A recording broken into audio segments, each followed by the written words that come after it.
are live, Caxica. We are live.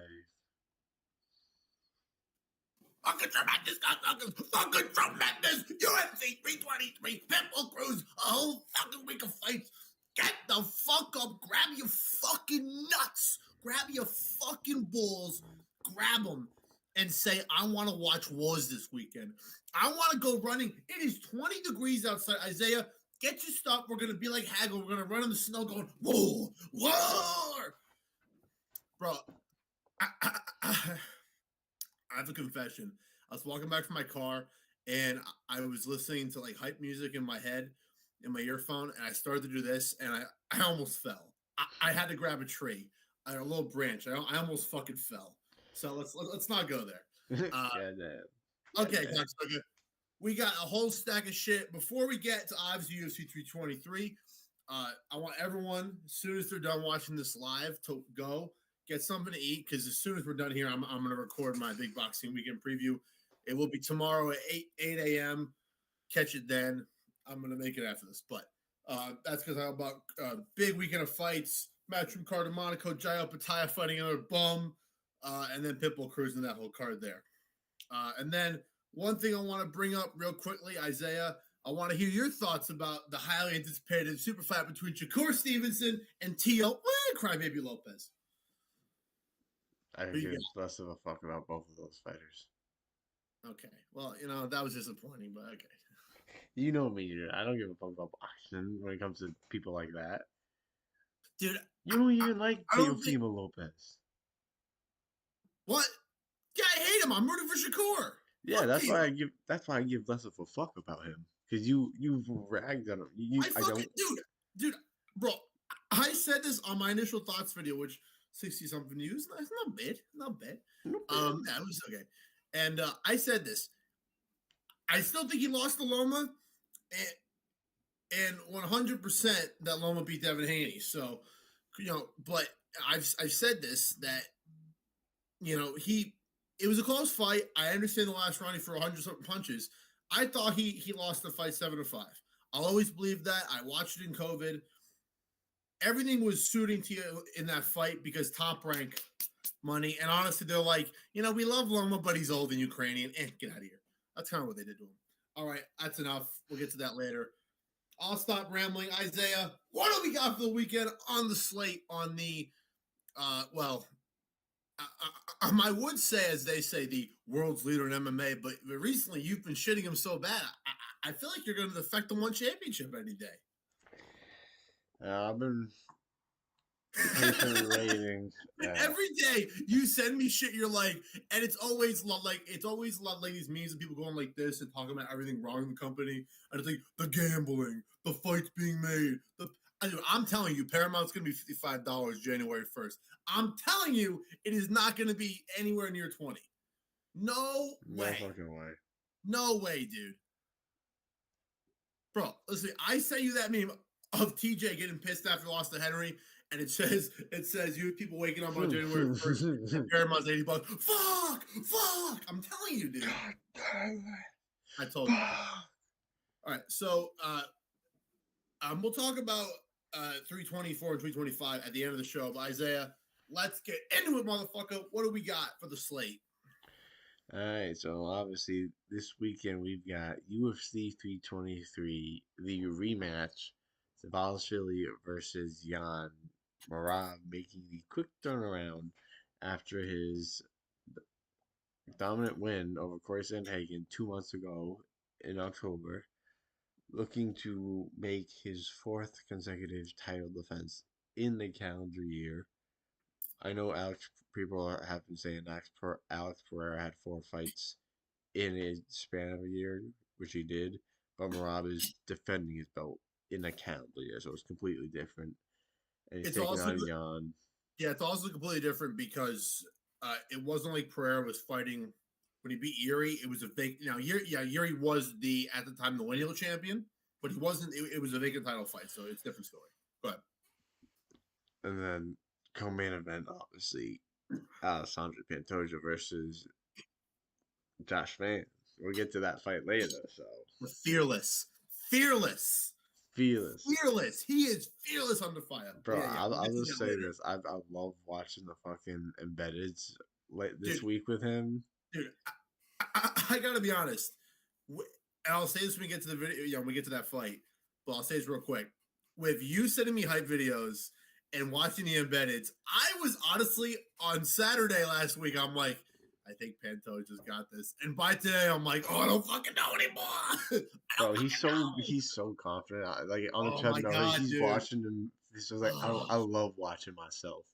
I love this fucking kid. He's dude, fucking awesome. bro, I'm gonna say this when we get to the fight as well, dude. If he wins this fight, dude, he might become the biggest star in the company. He might, dude.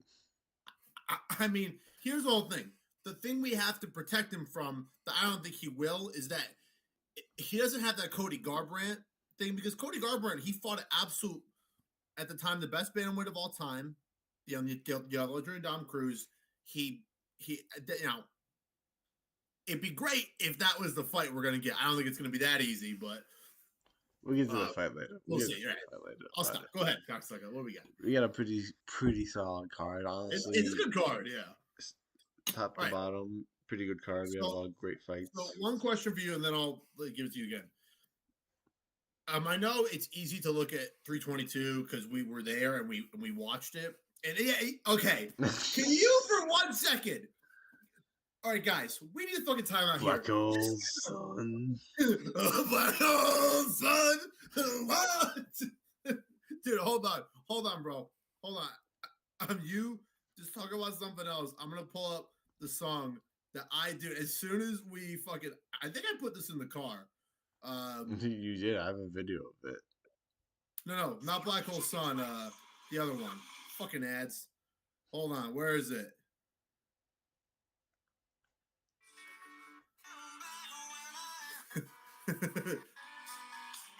This is literally you in the car, dude. Where's the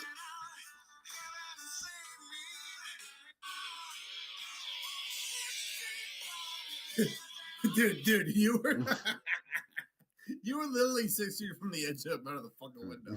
Basically. The first text I got from your cousin Mark was, "Man, lock the windows and the doors." Not even like it's okay. It's not gonna be a good night. No. Okay, but okay. Dude, let's say what it is. I know we were both obviously you were devastated than me, but it was a good fucking card. It was a great card. It really Other was. than the co-main and main, yeah, a fucking amazing card. Okay, let's take out the co-main because I think the main event was, I mean, it wasn't great, but Islam won, and he proved his greatness. I thought that, Valentina and Whaley, it really could have been more exciting, but Valentina, it's clear she doesn't care about that anymore. She cares about winning, which I get. I mean, Whaley probably would go back down. Did you see that fucking the fucking rat said that Khabib turned down Islam fighting in January? Personally, I don't have a problem with that because he just fucking fought in November. I don't got a problem with that. He just fought. I really don't care. Yeah. I mean, we'll talk about January later. So okay. I just want to say that somebody called. Yeah, because you know how these Augustinian guys, and everybody in that mountain range besides Marab, including Ilya, loves to wait. I saw someone call this welterweight. It might be welterweight. I don't know, dude. I hope not. Knock on wood, it's not. Okay. To you, cocksucker. Take it away. All right, but pretty solid card. Let's get right into this breakdown, cocksucker. Are you ready for this? All right. First fight of the night, we've got Muhammad Naimov versus Myron Santos. Muhammad Naimov's a decent fighter, but he's kind of a guy who doesn't do enough to win the fights. He does have some wins in the UFC, but they're all decisions. He doesn't have, the pop in the shots that I think a guy like Myron Santos has. And Myron, he's coming off that decision win over Sadiq Youssef, which I think is pretty solid decision because Sadiq Youssef is pretty, right outside the top 15 type of contender. Yeah. And Muhammad Naimov, Honestly, I'm not too impressed Yeah. with what he's been I'm able to looking at do. his I'm looking at his topology, and he's got some decent names. He's got Nate Wood that he beat, Con Offley, who's kind of decent. Bogdan Grad, who was doing Hey, really well. Kyle, what's up, my brother? Hey, Kyle, what's up, man? Hey, yo, we miss you, man. We miss you, Yeah, Kyle. you better get up here, Kyle. We need to see you again. He's back. He's He's back. me. Dude, the first thing I want to hear, and I don't want to know when you're, or if you do surprise or whatever. I just want to hear from behind us. Hey, Mick. And I'm like, it's Kyle. I'm gonna freak out. I'll be happy. It's Kyle. I'm like, oh wait a minute, that's the Muay Thai champion of that's the Muay Thai champion of Kansas over there. Aye. This is what Carlos Prates did to Leon. And now, dude, man, I gotta be honest. Leon fucking probably killed himself that night. So like, won the first round. Probably. I picture Dave Lavelle go, Rocky, get up! Oh fuck. But yeah, as I said, we're looking at Naimov's record. He's got decent fights. Nathaniel Wood, the Bogdan Grad, Con Offley.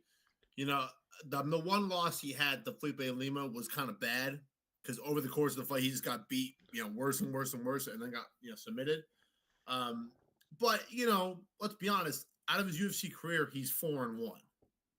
I'm sorry, 5-1. I don't really count the Eric Silva fight because Silva got hurt with the injury, so I don't really count that. What? I mean, if you do MMA math, Naimov beat Conor Flee by decision, and Santos knocked him out. Yeah, I know. I'm not disputing that. I'm just saying. Yeah. Oh, well. Right. So basically, what I'm trying to say with Naimov, and just him, not Santos, is that he's a solid guy, but I will agree with you. He's a control guy. Yeah. He's a control with his high level grappling, and his throws and his clinch work. He's very, very skilled in that regard. That's how he beat Con Offley. Bogdan Grad made the mistake of trying to grapple with him and lost. He should have struck with him, which, didn't really work out well in the Luke Riley fight, but, that guy's no way. That guy's 145 fucking pounds. No fucking way. Dude, he was bigger than Patty. Yeah, he's big. That guy said, bro, you were right about that guy because you were telling me, like, bro, this Luke Riley guy's fucking something nice. And after round one, I was thinking, I was gonna text you, and I'm like, yeah, I was like, Bogdan Grad, a dominant win. Luke Riley, he's trash. I was preparing it, and then I'm like, phone down. Okay. Phone down.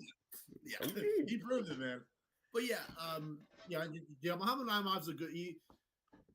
I think we can both agree he's a solid. He's certainly UFC level, right? Certainly a UFC level, mid-level guy, right? Yeah. I think we both agree. This is the fight where, and I'm going to say this about many fights tonight. This is a fight that's more about Myron Santos and what he's capable of than Naimov. We know what Naimov is. He's not a great striker. He's got pretty above average clinch work. He's great on the ground.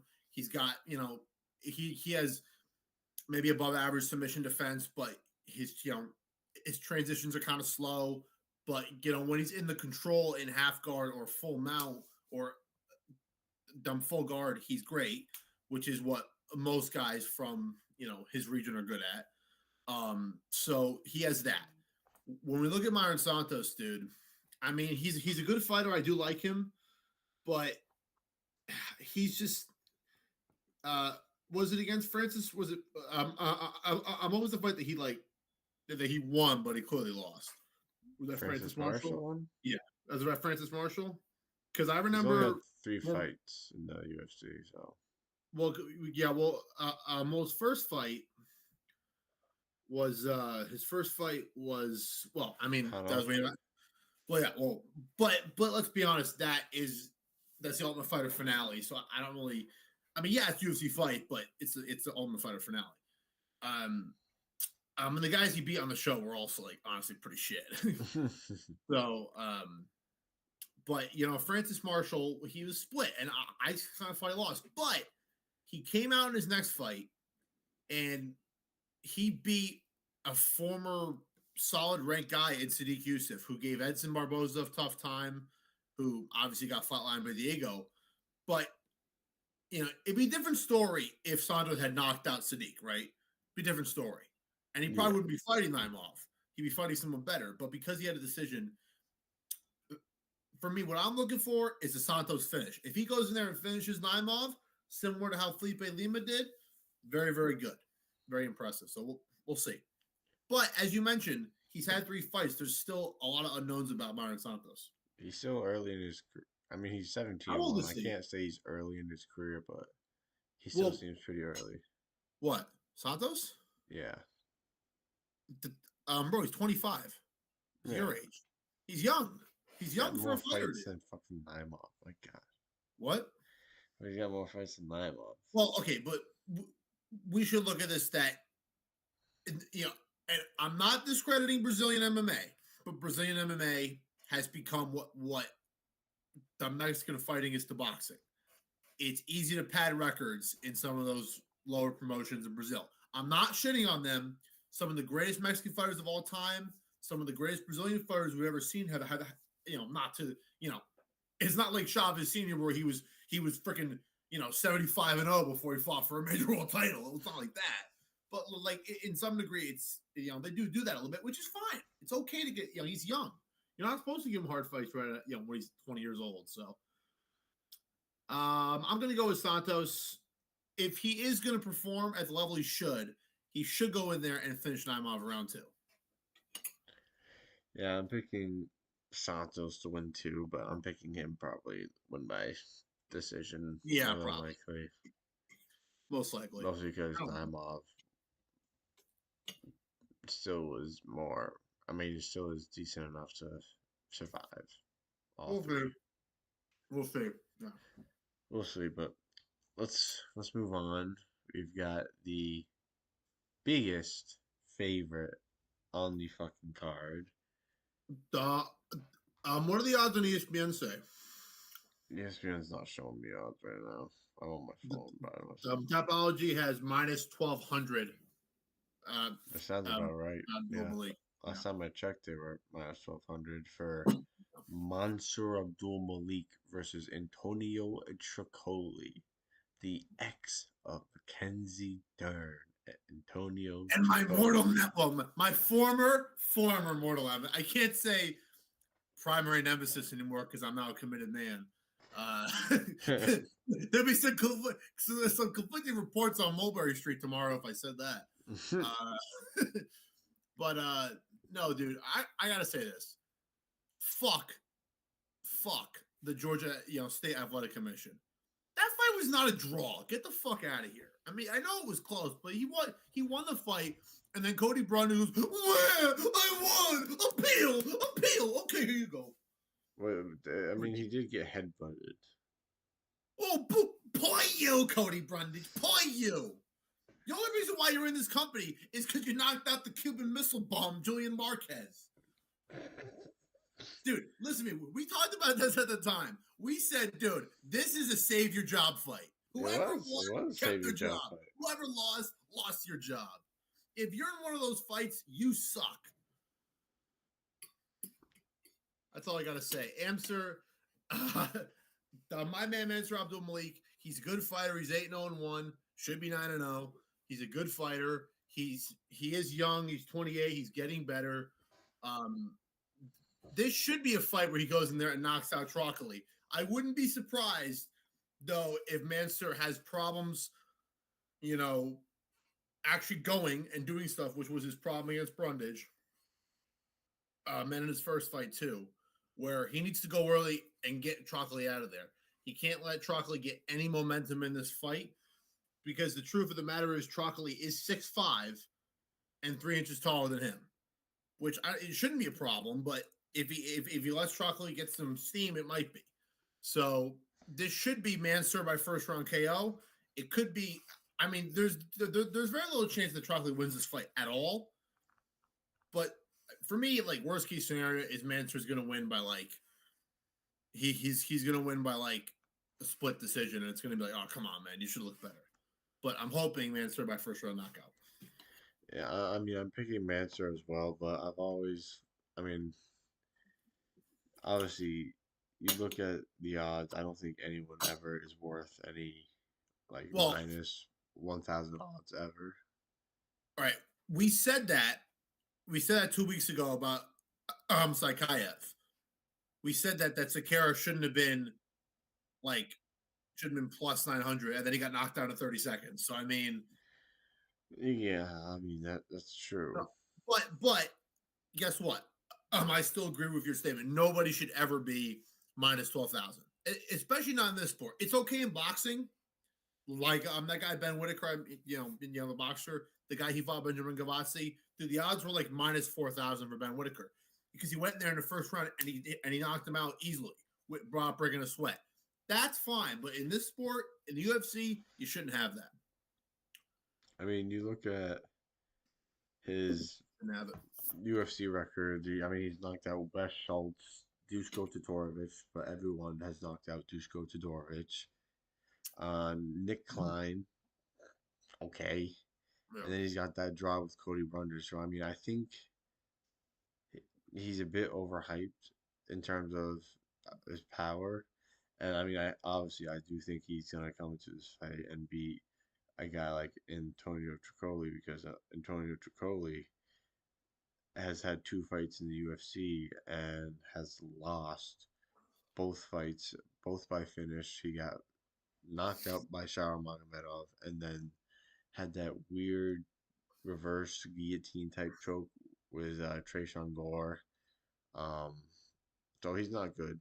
He's not good. I Not mean, really. I think his height and his length will give him, you know, will allow him to survive That's probably until why like he has round 12 two. wins anyway. Yeah, and that's probably why. But until like round two, but honestly, I mean, he probably gets finished round two. I think Mansour explosiveness will get to him. He'll have a difficult time getting through the range, Yeah. maybe in the first part of the first round, but end of the first, beginning of the second, I think it'll be interesting to see. Do you think that, because I think in terms of Mansour, I think you probably view him sort of less highly than I do. Because I'm not saying I'm like on the bandwagon completely, but I do think he has some potential. Do you think that if he is really overhyped, do you think he wins by like a sort of a bad decision? Because I think that's possible. If he's not worth the hype, he's barely going to beat this guy. Yeah, I mean, Because the truth of the matter is, he should have destroyed Cody Brundage if he was as good as everyone said. yeah, Cody Rogers has a tendency to make fights competitive with guys it should not be competitive with, Yeah, but I don't know. We'll see.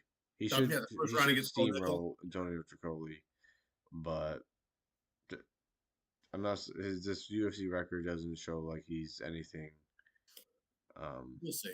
Yeah, but I do think he makes top 15 at least at some point, no doubt. yeah. Well, he's got a very good team. He trains with uh,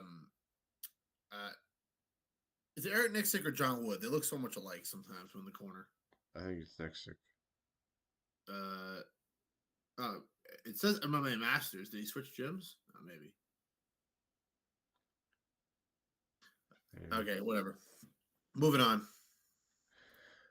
Let's move on. This fight, dude. This is like, I mean, it would be great if our boy Iwo just go in there and knocked out Ebo. It would be great Ebo and because Evo. we could say Iwo knocked out Ebo, and it's like Ebo. It feels weird in your tongue. What are the odds for this fight? I'm actually curious. Uh, Baryanuski is oh, bro, I love his nickname Rudy. I didn't know that. Rudy's putting out the last Ottoman. he's gonna be the dead Ottoman on Saturday. I mean, here's the thing: we don't know much about Iwo because we saw him fight Muhammad Ali on the fucking Contender Series and Merc a bum, so we don't know anything. The one thing we know about Ibo Islam is that he is a fairly average striker. His ground game is kind of a little pathetic. He has no grappling defense. So I'm assuming this is going to be a pure stand-up fight. And we have seen Ebo's chin get cracked. So personally, I'm going to go with Beryanowski, hopefully by first round KO, but definitely going to win. Yeah, I mean, He is young. Ebo He's 27, so who knows? when Ebo came into the UFC, he beat A lot of fucking hype. Inton Takali, and then Yeah, Rafael Sakara. Two wins that have aged badly. horribly, Yeah, because both horribly. guys are out of the company. That's why it's aged badly. And then he goes out there and gets Right submitted back. by a terrible looking arm triangle by Ion Cutelaba, and then loses a staring contest basically to Billy Alicana. I don't know if he just doesn't know what he's doing or if he just needs a couple minutes to get into the game, but his his last two fights have shown me that he doesn't. He's kind of just a first round all out blitzer at El Yeah, Gas after pretty much. first couple blitzes, and I mean Baranowski is early in his career making his UFC debut. He has a 4-inch reach disadvantage, but I think he honestly finishes well. I don't know. I don't know how. What's Evo's Well, for? well, dude, it's so unknown because we've seen him. All we've seen of him is like 30 seconds in a knockout. Yeah. Do you know what I mean? And here's the thing: the Muhammad Ali guy, his record was terrible too. He had fought absolute cans on his record. I So mean, it's I'm like looking you at don't Evo know. Aslan's record. There's only notable wins that I can see are Robert Valentine. The who? Robert Valentine. Evo would The beat Robert Valentine back in 2018. I mean, Robert Valentine's like he's one of those I said Robert Valentine is one of those guys that if you're on the street, he'd fucking kill you because he's a fucking monster and he screams like hell and he trains with that fucking Daniel Donachenko. But I'm fucking telling you, that guy's a fucking problem. Um, but it doesn't mean shit when you go up against fucking the problem. A type of guy, dude. Have you noticed that video's got like 200 views now? I have no idea. I have Bro, to it's see got him like it's got like I think around 240 views. I'll have to go back and look. Hold on, I'll find it. Uh, right. I thought it did.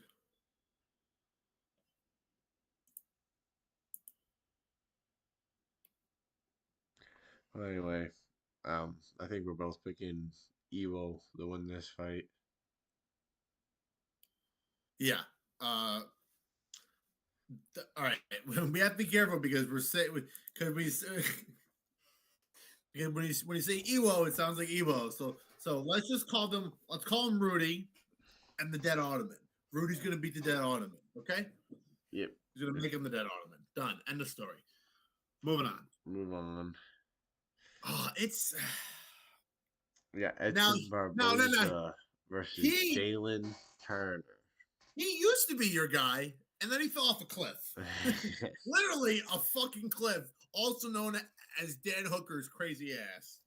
But by that point, he was already done. So I gotta be honest here, dude. I think Jalen's just coming back for money. I'm sure he's getting paid like maybe $100,000 to show up here on the last pay per view because he is somebody that if he now, dude, the amount of times I've heard a guy, in his somewhat early years or mid years of a career, sort of retire with a record not great, and then come back and say, "I'm a different guy. I'm a different guy. I'm better." And then the first fight they have, they get fucking destroyed. It's happened a gazillion times in boxing. I can name 50 examples off the top of my head. Now we haven't seen it too much in MMA. So I don't know. But man, they're giving him a fucking tough out. They're giving him fucking a long time UFC legend and vet, Edson Barbosa, who's got, to be honest, I was surprised he only 24 wins. I thought he had like 35 wins. But yeah, his record is 24-13. But dude, he has one of the most battle hardened resumes of anybody of all time. Right? Dude.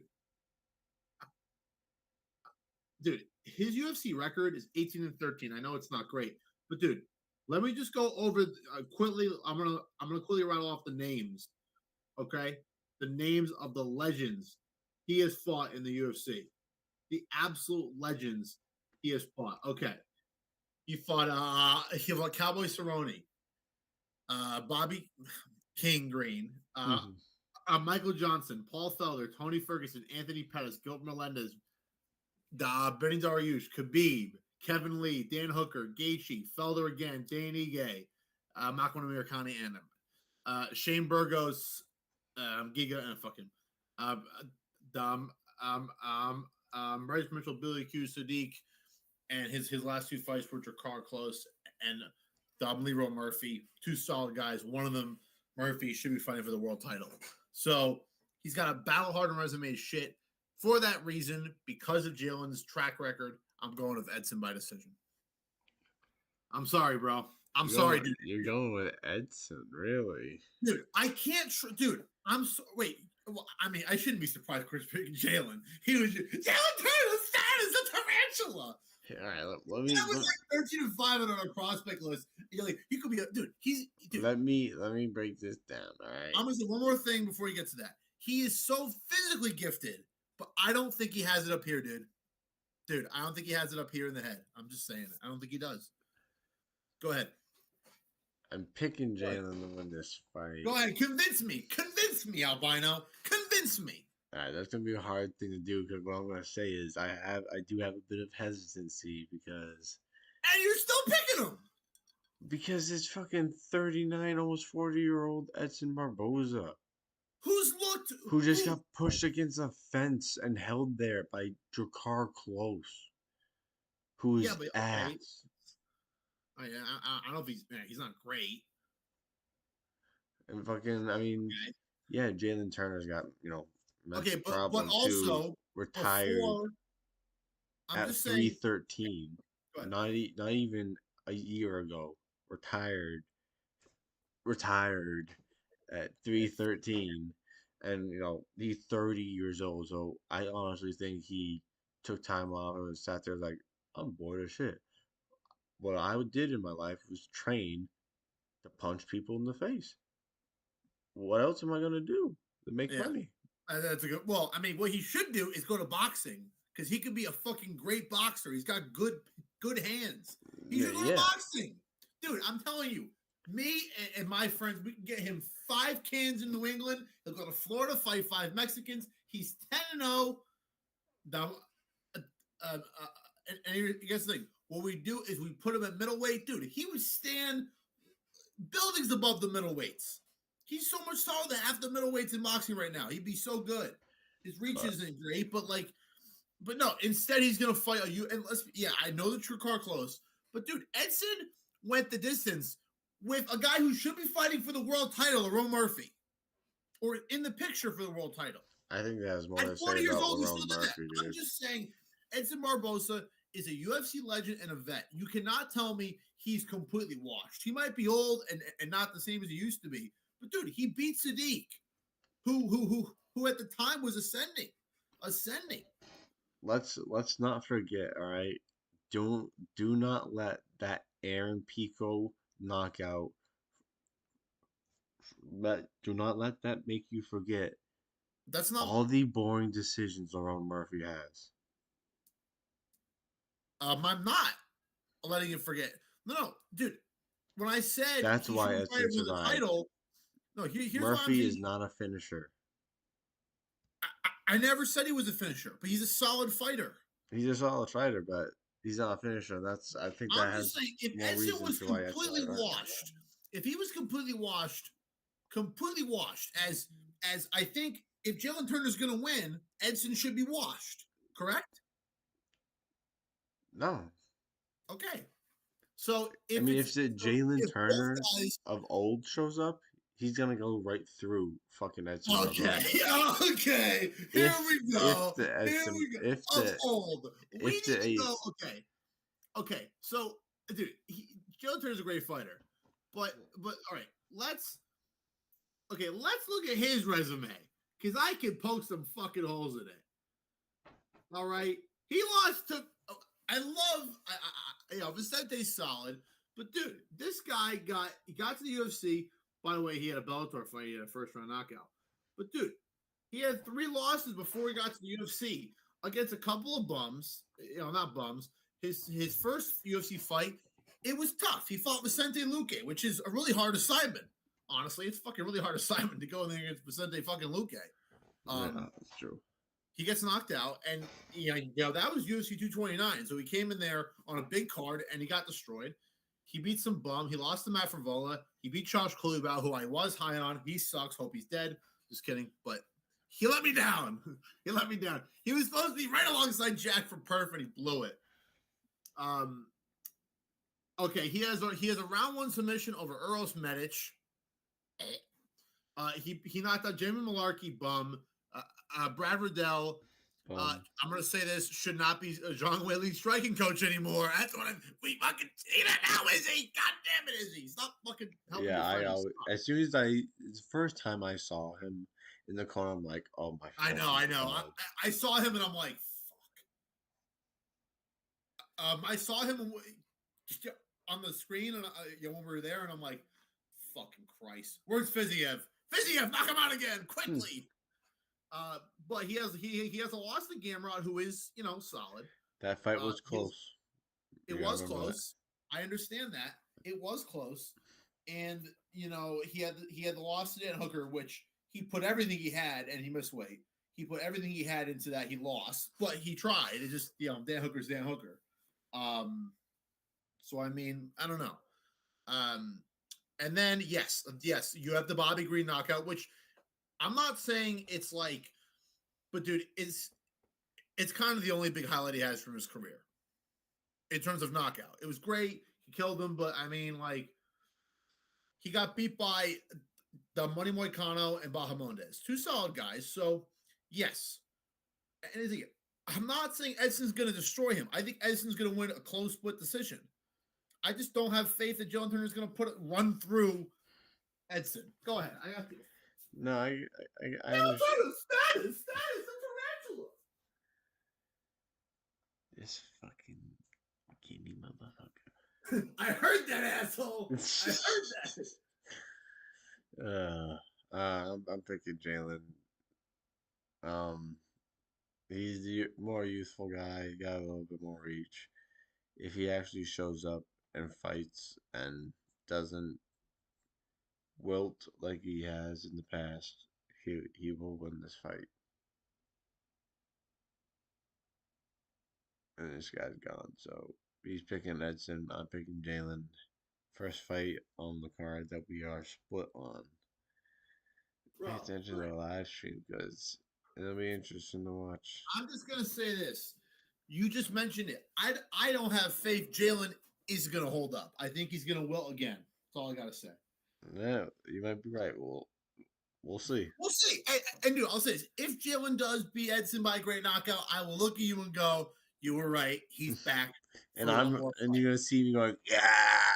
He'll be back for one more fight, and then he'll fight Billy Q at 55 and lose. That's something he would do. Yeah, and it makes sense because Edson beat Billy Q. So exactly. See, that's the story of the Tarantula's career. He wins, he loses, he loses, he wins, he loses, and then he retires and comes back. All right, let's move on. But it's going to be a good fight, though. Let's move on. We got your countryman, the Marvin Vittori, taking on Bruno. He better not fucking blow this. I swear to God, if he honestly, okay, I'm going to say this right now. Everybody who watches us knows I'm Italian. La vittoria Italia, la vittoria l'Italia. I support all the Italian fighters. But God, there's fucking nobody in the UFC. They're all fucking shit. The second best Italian fighter in UFC history, if the number one is Marvin, is the violent Bob Ross, Luis Pena. That's a fucking Man. and he's still fighting after like committing several crimes that should have had him in jail for a decade, and he's losing the bums. So that's how bad Italians have done in the UFC. And I gotta say one more thing about this. If if Marvin is gonna lose, I would like Bruno to actually knock him out cold and just kill him. Because I don't think he can return to Mezza Corona if he loses another fight like this, where he starts good and then he blows it. Um, Here's the thing: I really want to pick Marvin because he's my countryman, but I feel like he's just gonna lose again. So I'm gonna pick him, but it's a pick of loyalty. I have to keep my loyalties. That's fair. Otherwise, I might not be able to return to my you go to my motherland or my my ancestral homeland.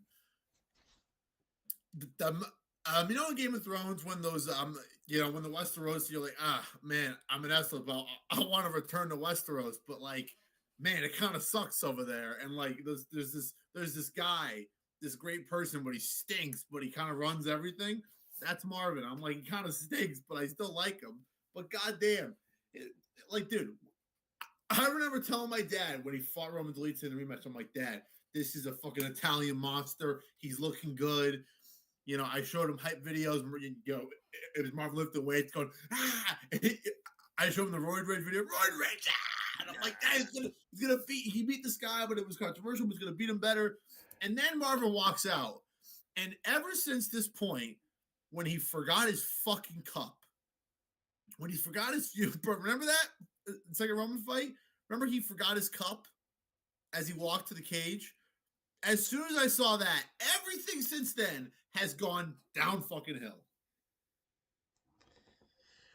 Well, I have no ties to your country, so I'm picking Bruno Ferreira to chin Marvin Vittori in this fight. I Honestly, think he's I going kind to of hope he gets TKO chin. I kind of hope Marvin he gets Vittori chin. in this He fight. sort of deserves to get chin. And here's why. I'm gonna be Commodus and Gladiator and go. I picture Bruno's like he's about to knock him out, and the crowd's like, you just see him look at the camera, just and you just. I'm like, bro, you ever see the Gladiator where it's like death? The whole crowd and T-Mobile was like, death. And Marvin's like, no. And Bruno's like, I'm like, Marvin's like, don't do it, Jake. And I'm like, hammer fist knocks him out on the ground, dude. But dude, his last win is Paulo Costa. What? His Marvin's last? No, I mean his last win. I'm sorry, was the Roman fight. I view that as a robbery, so I don't really rank it as a win. Yeah, same for me. So his last win was the Paulo Costa fight. I'm pretty sure. Who was the size of a fat rhino? Yeah. I mean, Marvin Vittorio Gold, he went to wars. I mean, I remember his Jack Hermanson fight. That was a great fight. Was insane. That was awesome. That fight was nuts. But the Marvin of today, just getting the shit beat out of him. I mean, like 2 years ago when he fought Jared Cannonier fucking put it on him. He got absolutely destroyed in that fight, and then this year he finally comes back against Roman Dolidze in the rematch, gets beaten up and loses to Roman Dolidze, and I'm okay. It was a close fight. I'm okay with it. But then he comes out there in a 3-round fight against Brendan Allen. And I'll tell you this, dude. Marvin Vittori got his ass handed to him by Brendan Allen. Brendan Allen was landing fucking shots on Marvin Vittori that if a guy with power were landing those shots, maybe Marvin goes down. But hey, now he's fighting a guy with some power in his shots. I think Bruno Ferreira is gonna come to this fight. TKO Marvin Vettori round 3. I'm gonna say this: Marvin Vettori is the what? Dude, he pretty much, here's the thing. What could happen is Bruno beats the shit out of Marvin and he still never goes down and he gets his ass kicked all 3 rounds. That's probably what's going to happen. Probably. Marvin's going to come in there, get his ass kicked, probably get wobbled, but here's the only way I think Marvin wins is if he finds a way to, get this fight to the ground, avoid submissions and ground and pound. But Bruno Ferreira is probably wider. He's not as tall. Maybe, actually, Bruno's height, 2 inches shorter. Who? Bruno is 2 inches shorter. Yeah, but he's 2 inches shorter, and the reach is close enough. So yeah, they're going to be near size. Here's the thing, man. Marvin is 32, and I think what would benefit Marvin is, I hate to say this, he should lose. And I don't know what his contract is like, but they should. Now, if he wins, never mind to keep him. But if he loses, I think he should leave the UFC. He should go to Italy, fight like 7-8 cans, do what Kyle Dawkins did, knock them all out, reinvent himself. Well, that's the crazy thing. He's 1 year younger than Bruno. Dude, he needs to leave fucking Rafael Cordero. He is not a good coach for anybody. I don't like him. I think he's a bad coach. You don't like him either, but no. I don't think he's a good coach. He needs to leave him. Kyle said Vittori's going down. Here's the thing. The only reason why I'm picking Marvin is because I'm staying loyal to my people. If he wasn't Italian, I'd be Ferreira all the way. And I actually think that Bruno Ferreira is actually a really good fighter in this division. Yeah, debuted against RoboCop. Black hole sun. That's when it started. Boom, boom. Because here's the thing. No matter how good Bruno Ferreira does in his career, let's say he does ascend to the top and gives us great wars of great fights, which we expect him to. For the rest of our lives, we're gonna have to hear from Mark when it's brought up that Bruno Ferreira fight against RoboCop. Boom, boom. Even though outside of that, RoboCop's been great for most of his career ever since then. I don't think he's lost the fight since then, besides the Jared Cannonier, right? Outside of Jared, he hasn't lost the fight, right? Pretty sure, yeah. Yeah. So I mean, he's one hiccup and Mark's like, boom. Because we were like, he's gonna beat this guy because we knew nothing about him. It was his debut. We knew nothing about the guy, and he goes in there and he goes, "Oh!" And goes, and we're like, I remember your face was like, yeah, it was crazy. Hey, Bruno wins. He gets ranked on Tuesday. What's Marvin's rank? He shouldn't be ranked, by the 14. way. He should be fucking. He's gonna be unranked if he loses, dude. He's not gonna be unranked. He's gonna get cut. He's gonna get cut. He should be cut because he needs to go back to Italy and take a couple years off. Because here's the thing, I'll say this about Merab. As much as I want to be, and not be, I am the co-chairman of Find Merab a Wife Committee. He doesn't need one. Marvin needs a fucking family. He needs something to fight for besides this fucking bitchy fucking filling up coach Rafael Cordero. You would think, because in his last fight, his brother died, right? Yeah. You think that would have been motivation, but well, we have to look at the latest. Brendan Allen was fighting at home, so maybe he had more motivation. I guess, I don't know. Yeah, who knows? I'm picking Bruno Ferreira. He's chinning Marvin Vettori. Sorry, man. It's gonna happen. Hey, no, it's fine, bro. It's fine. Because if this was the Marvin that fought Jack Hermanson, I'd be like, Bruno's green. He's got nothing. Marvin's a fucking tank. And Marvin is still a tank. But he is a tank that's just come out of the Ardennes after getting pelted with 500,000 howitzer shots from the German Tigers. That's what he is. Yeah. He's a tank that's got pelted with shots and is smoking and steaming and about to explode and blow up and collapse. That's his tank. He's been hit so many fucking times that this could be, we talk about this with so many fighters, right? eventually over time, some of these great strong chin guys like Chuck early in his career, once the dam breaks, you can't repair it. Mm. You know, that happened to Marlon Marias. Once it, once the chin got broken against Henry, freaking Marab finished him. Now he's a great striker now, but back then Marab striking was kind of terrible. Even I'll admit that. So once the dam breaks, you can't fix it. So I don't know. We'll see. As I said, I have to go with Marvin, but yeah, Ferrer's probably gonna Let's move on. win. We've got a This fight's very, good. very This is a good fight. interesting fight. We've got I like this Nazim fight. Sadikov versus Fariz Ziam. I'll be right back. All right.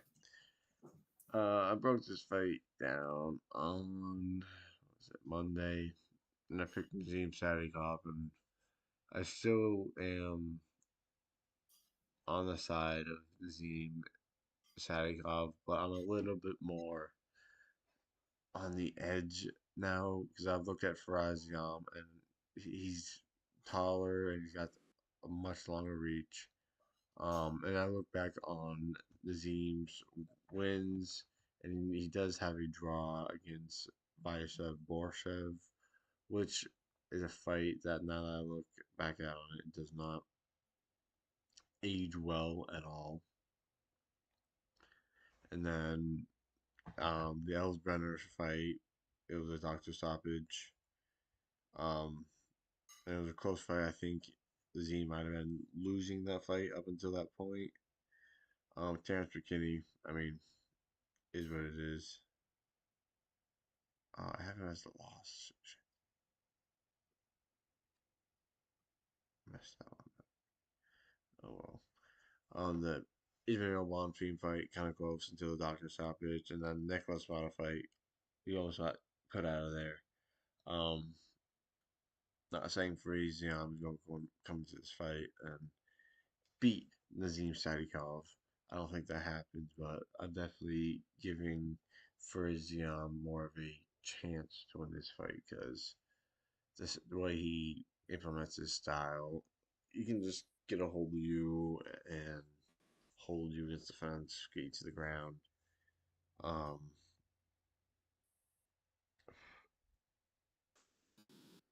yeah, I don't know what this dude is.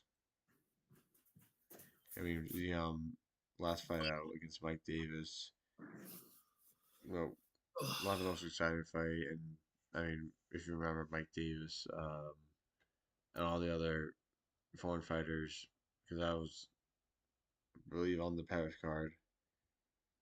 Yeah, the McConnell versus Santini Paris card that was last year. Holy shit. Um, and they all in a room where they just freshly painted, so they're all high on hate fumes. So What? like Jack Hermanson and Wait, Mike, what? you keep in no context at all.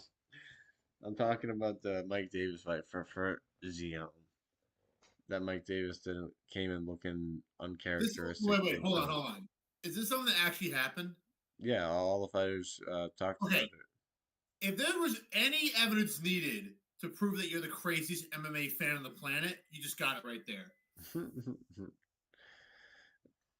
It is what it is. Have you seen the movie Legend with Tom Hardy where he plays the twins? Yeah, of course. The scene where Reggie looks at Ron and he goes, "You're fucking nuts!" That's you. You're fucking nuts. I'm picking Sadikov, by the way. Oh, he did. He gave him more food, but he picking Sadikov. I mean, Zion's wins. I look at him. I'm not really. They don't age well for me. I mean, Mike Davis kind of a solid win. Matt Favola, he finished him, and Matt Favola is kind of a guy who can be finished. He had a split decision against Claudia Puelles. Awful win. That guy is not aged well. Jai Herbert, and then Mike Figlak. Last five fights don't really age well in my opinion. Did you just say? Did you just say the one guy that put down Elliot the parade, Jai Herbert? That's right. But I'm slightly leaning Nazim, but honestly, I have this as a 50-50 fight. Like, Who does Nazim train with? Well, I did say that in my original breakdown. He trains with Sarah Longo. And who is one of the best? Who is the number one fighter that ever come out of that gym besides Matt Serra? I Oh yeah, mean, he's the main event. End of story. Nazim. it's that. I mean, he didn't train with him. Okay, here's what I'll say, man. And I don't know if you said this already. Faraz is a good fighter. He's got very good striking.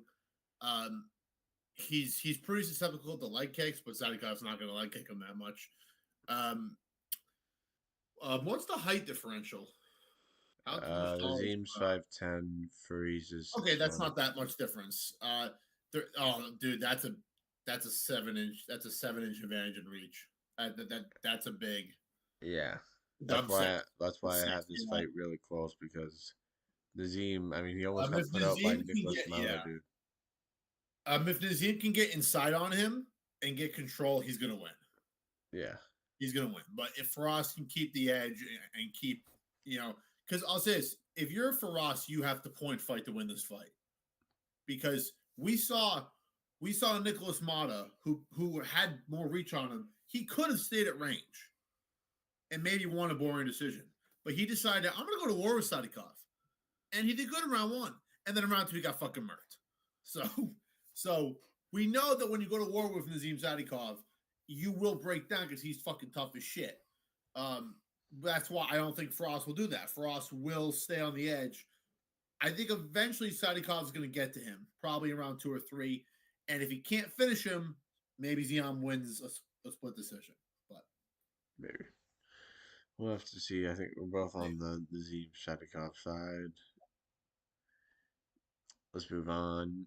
We've got Macy Barber versus Karini Silva. so I just gotta say this: I think the UFC should call everybody in that division and say, "Hey, we need someone to make weight and be in the back room ready because Macy Barber might cry again and might have she might have a seizure again minutes before a fight." You So want to know something? tell me, cocksucker. Macy Barber used to be a very good fighter. I mean, she still is a very Used to good be. fighter. Um, but she has been very inactive. What's her best win? What's her best win? Her best win is her last win, March 9th, 2024. Who was it? Caitlin Menahibas? Shermanara. Former Caitlin Chukagian. Oh, okay, yeah. So I was like, who the fuck is that? I was like, who the fuck is that? I mean, she has wins over Amanda Rebus, Jessica I, Jessica I's a Montana bitch. Della Jessica I's a Rosa, fucking bitch. I'm so glad she's gone. Miranda Maverick, and Andrea Lee. I mean, decent Eh, fighters. I mean, she yeah. got a win over Jillian Decent. Robertson, Did JJ she Aldridge. did she beat Miranda Maverick? Yeah, she beat Miranda Maverick. Yeah. That's But probably that's probably her most complete victory in terms since of her like last looking fight, good. I mean, you look at Macy Barber. She's got, she can set the pace. She can set a good pace. She can, throw the punches in your face. Get you to the ground if she wants. She's got all the technical skills you would want to have, get to a championship. But One thing she doesn't have is she has bad head movement. No, well, I'll get to that. Go ahead. but she decided she needed a little bit something extra, a little bit of a job done, and then health issues started occurring after a certain job got done to her little chest, and then she was in the hospital for 9 days straight with an undisclosed illness, and then a seizure right before the main event. Right now, Kyle is going Macy Barber tit pictures. Right now, Kyle's going, show me those knockers. Show Kyle's me going, those. what are those fucking knockers? I know you, Kyle. He's going chest. Oh, that means tits. I love it. He's thinking. He's looking. If he's alone right now, he's going like, "Come on, Kyle. Hey, bro, we love you. We do the same thing." So. But I had to go there, man, because I mean, all right, just to bait it, if you guys didn't listen to Isaiah, he was saying that she got a boob job. yeah, You no, were she got a very, boob job. very subtle about it. You're like, she had some work done. I'm like, just say it, you fuck. We're not on Disney. I think she got a bad boob job done, and she's having some bad health effects from it. Yeah, well, she probably got it from fucking, who knows? Maybe Antonio Trocoli's dad did it in fucking in a favela in Brazil. I mean, Karini Silva is good as well. Um, Yeah, she's a very but good distance striker, and that's why I think she's going to win. I think she's going to stay on the edge. She'll outpoint her. Maybe Macy will win the first round by activity, but we've seen Macy Barber in the fight she's lost. She gets tired chasing and having to and having to work a lot. And personally, I don't think Karini Silva is near world level. We're going to see if she has potential to be that in this fight because Macy Barber is highly ranked. When Macy Barber was supposed to fight Erin Blanchfield, I was going to pick. I picked Blanchfield. If they fought again, I'd still pick Blanchfield, especially after she pretty much ran for Tracy Cortez. So, in my opinion, because I think that Karini Silva is better than Tracy Cortez, so I'm going to go with Karini Silva to win this fight. Decision over Macy Barber. that's not bad. That's not me. Bad. Yeah. But if you end up picking Macy Barber, I don't blame you because you mentioned she has the intangibles. But the one thing she has never had is in the fight she's lost, and even against Miranda Maverick, when I watched that fight back like a couple months ago. The fucking UFC India dropped it or something. And Yeah, she lost, but she got hit. Every time she got hit, or not hit, every time she hit Macy, it was clean. She didn't throw many, but when she, Macy Barber doesn't have good head movement, and Karini Silva is a good distance striker. So we'll see. I think she's going to beat her, but I'm picking Macy Barber to win this fight. That's fine. Yeah, dude, that's totally understandable. If she shows up healthy, 100% she's gonna win this fight in my mind. Fully, no, if she's fully of health, a healthy body and mind. Both. Yeah, she will win this fight. Both. Yeah. It just honestly depends on which Macy Barber shows up, and you really don't know until they're in the cage. We've seen it pull out last second, so yeah, that's if she gets to the cage. So I mean, Karini Silva is a good striker, but I mean, in her last fight against Gianna Barboza, who I think was a short notice, she made it a close fight, took Karini Silva down, and I think if somebody like Deonna Barboza is taking Karini Silva down, a healthy Macy Barber is going to be able to do the same. How are you looking at? Never mind. Something came up and it was like, this network issue. I'm like, fuck out of here. All right, moving on. All right, we're good. Move on. Yeah, we're separate. This fight. This is what should be the featured prelim of the night, in my opinion. What's the? Yeah, should be. I agree. All right. Well, here's the thing. I think the reason why I hate to say this, here's why it's the featured prelim, and you know this, dude. What sells more, American versus a Scot, or an American versus a Mexican? Come on. You know what sells more. Well, we all know how that featured prelim is about to fucking go. So we'll get to that. Because I have I had differing opinions, but or not, or maybe I'm just playing you right now. But let's see you fucking eyes, you cocksucker. You're going back off. We got Terrence McKinney, or better known as Terrence Round One McKinney, or maybe his full name should just be First Minute McKinney. It's kind of what he is. And then Chris Duncan, who, in my opinion, I think, and maybe I'm crazy for saying this, I think he's the best UFC lightweight not ranked. In my opinion, I think he's the best UFC lightweight not ranked right now. He's got all the skills. He's great in the ground. He's tough. He's tough as nails. Now, I'm not saying that Jordan, was it Vucenovic? The guy from Cage Warriors, that guy. Fuck that he was highly touted. Yeah, I need you fucking shit to bed. I mean, he was not as touted as Paddy Pimblett, but was more touted than most guys come out of Cage Warriors. And Chris Duncan beat the shit out of him. Now, he mentioned that he felt disrespected, that he didn't get his dessert. And he had a very deserving win over my boy, future world champion, by the way. I didn't say UFC. I didn't say UFC. I said future world champion. It might not be in this company, but he's gonna be world champion. But I mean, personally, I don't see how Terrence wins this fight unless it's a first round knockout. I don't see maybe he, because Chris Duncan's so tough. He's taken a lot of hits to the head and he's been fine. And yeah, Terrence is power, but he's gonna have to do something in round one. If this fight goes to round two, I see very little way Terrence wins this fight. Now, as we mentioned, Macy Barber, Terrence has all the fundamentals to be a world championship fighter. He's got the looks, he's got the gab, he's got the jab, he's got the feet, the good kicks, good punches. His grappling's been a lot better. He choked the life out of Slava Claus, but he's just he's so inconsistent. And Chris Duncan's the opposite. He's been anything as much as inconsistent. So I'm picking Chris Duncan to win this fight by decision. It's not bad. I've been going back and forth on this fight all week. Do you think that Terrence has a chance to win this fight by decision? Fuck no. Okay. No. If he has to finish ever his fight, see Terrence McKinney win a fight by decision, it's I don't over. know what I'm gonna do. Yeah. Well, he's 17-7, and he's had he's had So I mean, let's look at all his wins in the UFC. His first UFC fight was Matt Frivola, and then he broke his knee celebrating. He then submitted for Asiam, lost to Drew Dober, but that's Drew Dober.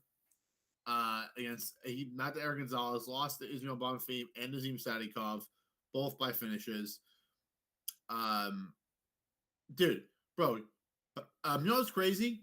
He's had 11 UFC fights, and he's never gone the distance in any of them. He's never gone the distance. Yeah, so Chris Duncan's the man. Chris Duncan is the man to carry his ass to a blowout loss. I'm picking Terrence McKinney to win this fight. By what? By first round knockout? Yeah. Oh man, dude. Okay, I gotta be honest. If that happens, I'll be psyched. I'll be like, holy shit! Chris Duncan is a durable guy. He is very durable.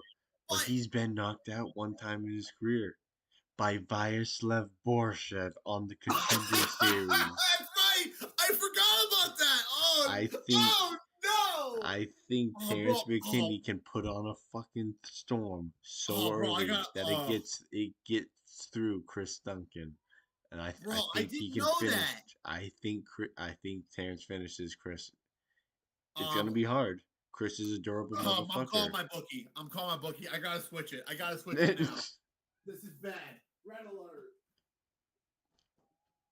No, I'm just kidding. I'll call him tomorrow. But my pick is Terrence McKinney. He is a one-round fighter, so if he gets out of the first round, I'm gonna look at you like it's over. It's over, dog. That'd be funny. Wouldn't it be funny if, before round two, his corner's like, it's over, Terrence. And his corner, throwing the towel. He's throwing the towel. As soon as he gets to the bell, the towel is in. He goes, what the hell? I'm alive. And then I'm like, come on, Terrence. Let's be realistic. You got no chance. You're dead. You're gonna die. But I think he can do it. I think he can put on a storm early. We'll see. We shall see. It's gonna be close.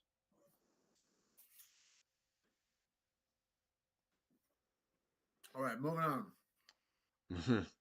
Moving on to the featured prelim of the night. We've got Grant Dawson versus Manuel Torres. I'm going to say one thing before you go. Go ahead. I'd rather watch paint fucking dry than watch Grant Dawson fight. Okay, but you would listen to his post for interview where he talks about about to coin off his wife's fat ass. Okay. Yes, the only that made you an instant fan. Now he's had two highlights when we were coming back from the fair 2 years ago, and we sat down to watch. Or was it might have been the night before? I forgot. I think it was the night before. 2 years ago, went to the Freiburg Fair. We literally watched. Since that point, there have been two highlights in Grant Dawson's career. Well, three. Well, the first one was prior to that trip when on a UFC sort of interview he showed a picture on his wall of 2022, 2023, and then 2024. The picture was a picture of the picture of Islam Makhachev. That aged terribly. He's got nowhere there close to there. Hmm. He has two highlights since that moment. He got flatlined by Bobby Green's jab, and he talked about bouncing a quarter off his wife's fat ass. So now Manuel Torres, even in defeat, he gives us a great fight every time. Even in defeat, he gives his all. This fight is only worthy of being the featured prelim if Manuel Torres wins. If Grant Dawson Yeah, wins, that's right? exactly right.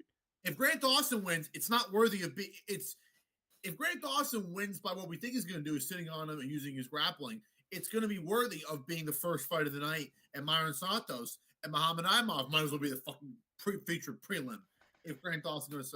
But if Manuel Torres makes him stand up and they actually trade and make it a war, or Manuel Torres beats the shit out of him, it's worthy of being the featured prelim, which is what the UFC wants. They want more Mexican stars. They don't like this is the first time in human history where I think an American company doesn't want Americans to succeed.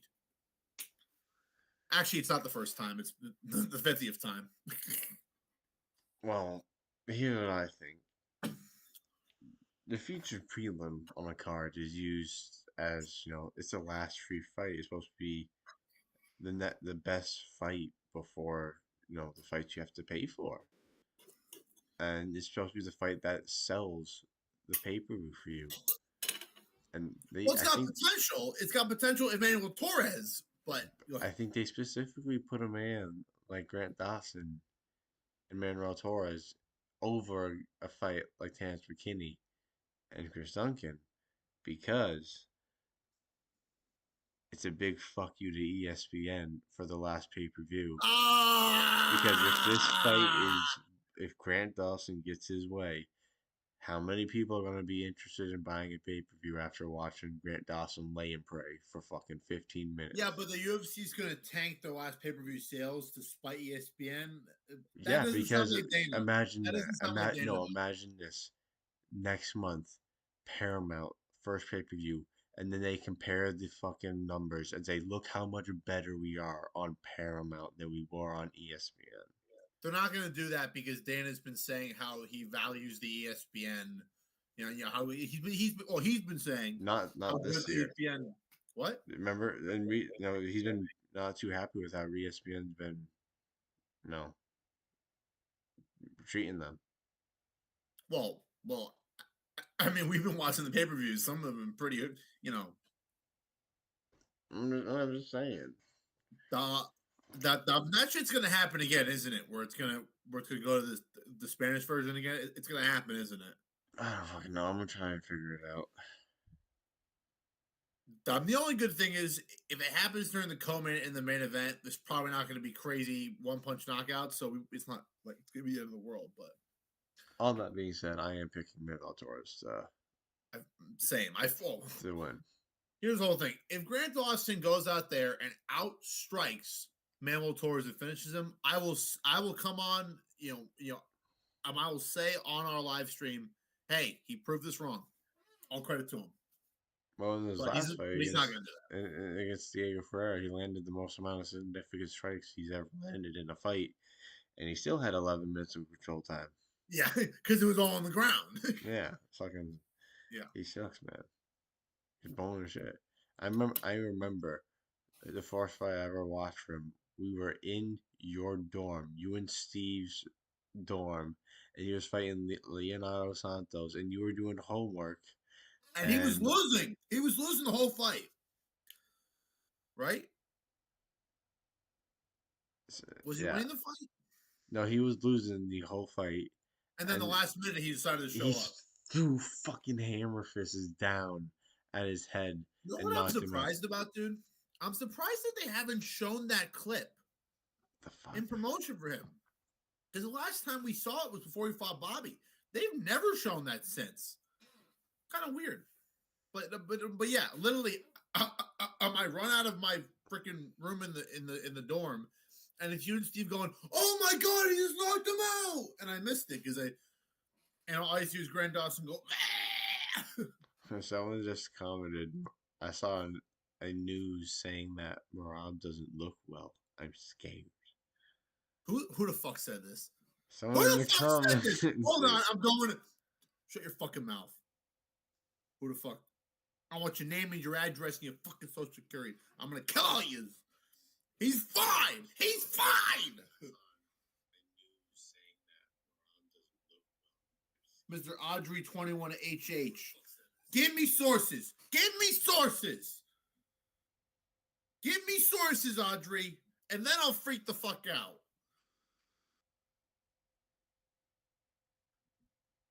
Where's Kyle on here? Oh, here we go. I jumped in yo when Pratis beat Edwards. Yeah, we did too in the stands. And then a brawl bro got next to us. That was crazy. Okay, is it time to move to the main card, dude? Yeah, we're both picking Manuel Torres to knock out Glass Chin, Light Prey, Grant Dawson, Rather Watch, Paint Dry. I fucking hope so. Okay, dude, wouldn't it be funny if he knocks him out and he's like, and looks at Grant and he says in Spanish, "Hey, can I drop a quarter on your wife's ass?" And that'd be hilarious. That'd be awesome. Yeah, that'd be a baller move. All right, go ahead. But before we move to the main card, anybody watching, make sure to like the stream, subscribe to the channel. Yes, please. Anything's appreciated. But let's move on. First fight on the main card, we've got baby. Jan Blachowicz versus Bogdan Guskov. Old man Jan is back again. He's back one more time. One more fucking time. Very close fight. The odds have it. Let me go look at the odds. Actually, can't remember. I saw some meme by some Polish MMA outlet and online, and it was there's this, I forgot the movie. It's some medieval movie, and it's this old warrior walking with his sword out of like this trench of battle, and all these archers are like staring at him, and he's walking out. I think it's some European movie, and he's walking out, and he's like. And his squire runs up and he's like, "Sir, are you okay?" And he's like, "This is the end. One more time." And then he pulls his sword out and he charges. And we don't see what happens, but he most likely gets killed. But he's like, "One last fight." And this is truly for the man who popularized Polish power. And then when he fought defended his title, I left Polish power in a hotel. I left it in a hotel.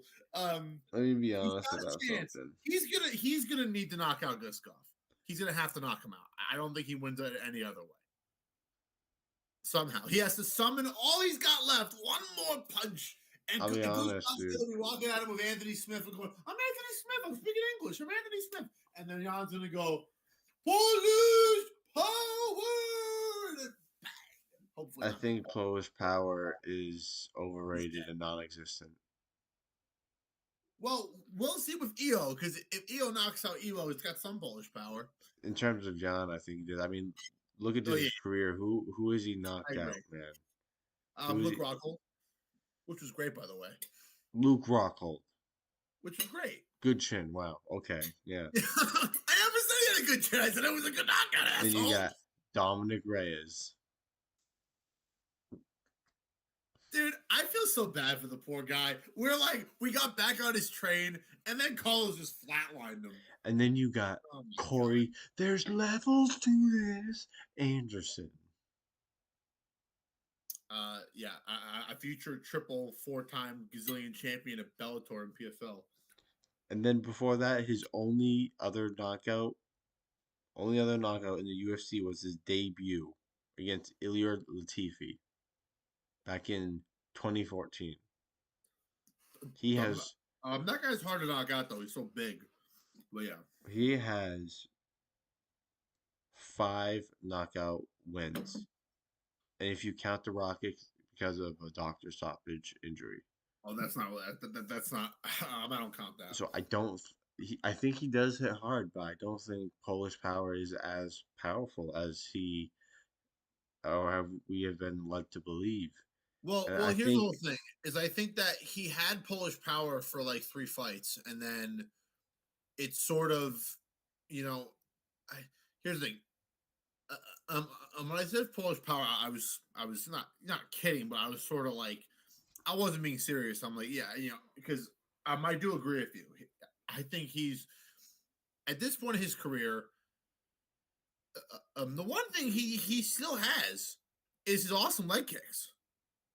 He still has great leg kicks. I mean, I know 282 was a while ago, but dude, let's be honest, he pretty much beat Magomed Ankalaev with leg kicks and forced him to hold him. He pretty much won that. The fight was crap, but he still I thought he won the fight personally because because grappling sucks, is boring as shit, and and fucking Magomed couldn't walk pretty much. So that's the only way I think Jan has chance. He has to chop the legs of Guskov, somehow not get swallowed up, but Guskov's gonna come at him and just start swinging, and we'll see if Jan can hold on. I don't know. I'm gonna go with Guskov. He's a younger guy. I and wouldn't be surprised though if Jan pulls one more chance out of the bag, but but we have to look at this. When he fought Carlos Goldberg, that was a close fight. That was not now. Now, as you mentioned at the time, maybe it probably had more to do with Carlos not performing great than Jan, yeah, but Jan still did pretty good. So I don't think he should be written off, but he's probably going to lose. I mean, Jan is the favorite, so He people is? are. Yeah, Jan's the favorite, dude. You serious? Yeah, he's minus 125. 42. Why?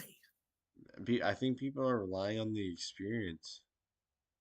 I mean, Bogdan Yeah, did but lose it's not his. like but it's not like Guskov's like in his second UFC fight. He's had like 6, 7 fights, and he's fought in decent. I mean, he What said was his five. last win? His last ones was he knocked out Nikita Krylov. He submitted Billy Alakhan, got Okay, yeah, knocked out. okay. It's not great. Ryan Spann, and then Zach Pagua, and he lost his debut to I Volkan can see why Ozdemir. they're saying that because of the Vulcan fight, because he's still in top form and he But submitted I him easily. mean, Maybe I that's am why. choosing Guskov because I mean he does seem to be holding some power. That's pretty legit. Jan's pretty tough. So I don't know if he knocks him out with one shot, but maybe TKO. I don't know. I don't even know Uh, if Jan gets finished, dude. I mean, we've seen him finish before, so but it has been a while. by TKO, or do you mean by he got submitted by Glover, but has he ever been knocked out? Yeah, Who? Am I misremembering? Thiago Santos. Yeah, that's true. Dude, bro, that was when Thiago Santos was actually really fucking good. When Yeah, he was like, dude, I've said this. He could have beaten if his knees were working. I think he could have beaten John Jones that night, they probably. right? Because both his knees weren't working, and John still kept kicking him because he's Bones, Yeah, it seems and like we're he's both. still undefeated and undisputed. Tommy faking Aspinall. I'm turning Colby when it comes to Tom. Tommy, my eyes are thinking. I'm just kidding. Did you see him? I don't even want. I don't even want to He's talk about that show. disappointed in the UFC that Dana lied about his eyes. I don't think Dana even knows, bro. Fucking Dana just makes shit up at this point. He doesn't even care. He's like, yeah, he's fine. Next, hey Oscar, Yeah, hey Oscar Willis, suck my dick. we're both on the Goose Golf side. Yeah, but it would be nice if y'all can get a good win. It will be a close fight Yeah, for sure. we'll see.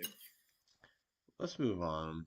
We got a very interesting fight. We got Henry Cejudo in his retirement fight taking on up and comer Peyton Talbot. What are your thoughts on this one, man? I've been thinking about this. Do you think this should be above Moreno and Tyra? Because at first I thought so, but then I realized both of those guys have more stature combined than I guess Talbot Well, and I Cejudo mean, do. I no. mean, the only I reason mean, you why I kind think it's lower is because Talbot's only had like 3 or 4 UFC fights. I mean Under that, and I kind of see Moreno and Tyra as like a number one contender fight for. for flyweight. Yeah. I mean that one and next week. Well, here's the thing. Personally, I think it's more than next week because I think Minnow Cop is a uh, a nut hitter and is super inconsistent, and he shows up when he wants to show up. Now, Brandon Royval is going to win next week, guaranteed, because Cop's not going to show up, and then he'll say, "Oh, I was hurt, and I'm starter boy, and I wasn't myself, and my son was sick," and then he'll make excuses, and he'll come back in a year, and he'll start young prospects because that's what he does. He's fucking inconsistent. Um, so, uh, to be honest, but when it comes to this fight between Peyton Talbot and Henry Cejudo, this is really going to be, dude, in my opinion, this is going to be all about how good Peyton could be because we know who Henry is, we know what he's done, and one thing you mentioned in your breakdown that I actually agree with is everyone is going to go, "Oh, Olympic champion, 2008 Beijing! Oh my God, he's triple C, triple C!" And all you got to say to Henry is, "Akivia Barvu, Hezbollah would have marked you in one round, you bitch." Just gotta say that. I'm just saying, the one fight Paramount should make is Hasbulla Fiziev. Come on, dude. Hasbulla, dude. Whenever when I was sending you that shit for weeks, I'm like, Hasbulla. Oh, You want UFC fight with me? I want you. UFC fight with me. You fight with me, bro. back when Fiziev was a contender, man. Hey, he's still good. He's just dude. We talked about him before. What killed him was the injury to Gamrot. He's never been the same. He hasn't. Yeah. He's never been the same. But yeah, when it comes down to this fight, dude, as I mentioned, we know Henry's Olympic champion. But one thing you mentioned, I agree with, is it was 2008. That was almost 2 decades ago. That was almost 20 years ago. Exactly, dude. That was And so we have fucking seen long him ago. comprehensively out wrestled by both Marab, who's the greatest wrestler in the UFC right now, including Islam. I'm sorry, because sorry, not wrestler. The overall, Like the chain overall wrestling. grappler, because of his pace, obviously. Obviously technique, no, but who cares? Because honestly, who needs technique when you can just blow guys out by going and breathing on them for 5 rounds, kicking their ass? So, and we saw him comprehensively out wrestled and grappled by Marab, and pretty close. I don't know if he was out grappled by Aljo, but he was out technical by Aljo, which is something that we didn't expect to happen. Now, one thing you mentioned, I do agree with as well, is that he really thought his worth was more than it was, and he thought he deserved to be treated. And I think this is the biggest mistake the UFC made with Henry is giving him that double champion status. They should have made him vacate. They should have made him vacate so he could just be a two-division champion. Because now he's gonna, for his whole life, he'll go, "I'm one of the best fighters of all time." Because I beat, let's be honest, he had a very close win against DJ, which I think he won, but it was very close. It wasn't unanimous, and it was very, very close. And then, yeah, he beat Marlon, but as I mentioned with with Marvin, that's when that's when the dam broke on Marlon's chin. He was never the same. And then, yeah, he beat Dominic Cruz, but there was a Dominic Cruz during COVID. So, it's COVID, whatever shit happens. It's all, you fucked up everything. And then you mentioned he spent 3 years trying to get more money in the UFC's like, "You're not worth it, bro. You had 3 or 4 great fights. You're on your way to becoming a great legend, but you're not there yet." And he goes, "I am." And as you mentioned, sat out for 3 years and went, "I'm Triple C. I want everything." And then he's shit talking Sean O'Malley. Hey, when Sean's over, "Hey, Sean, hey, you want some Hudo? Hudo? What do he say? I use a tune up. I use a nice tune up, Sean." I think And you now that I think about it, absolutely suck. what? So he tells Sugar, I think you absolutely suck. Oh, so he pulled the Chael comment? Yeah. I mean, yeah, he wasted the 3 best possible years of his fucking prime. He did. Because when you look at that division, who is he gonna fight? He would have fought the guy challenging for the title. He would have fought Jan. And we would have known truly how good he was to at the time the best bantamweight on the planet. which was Yeah. Piotr. We would have known. Or he would have fought Aldo, which would have been a huge legacy fight. That's what I don't get, is that he could have fought Aldo and really solidified his legacy. But what did he do? He complained. He whined about money. I'm And guess tired. what? The UFC was in COVID.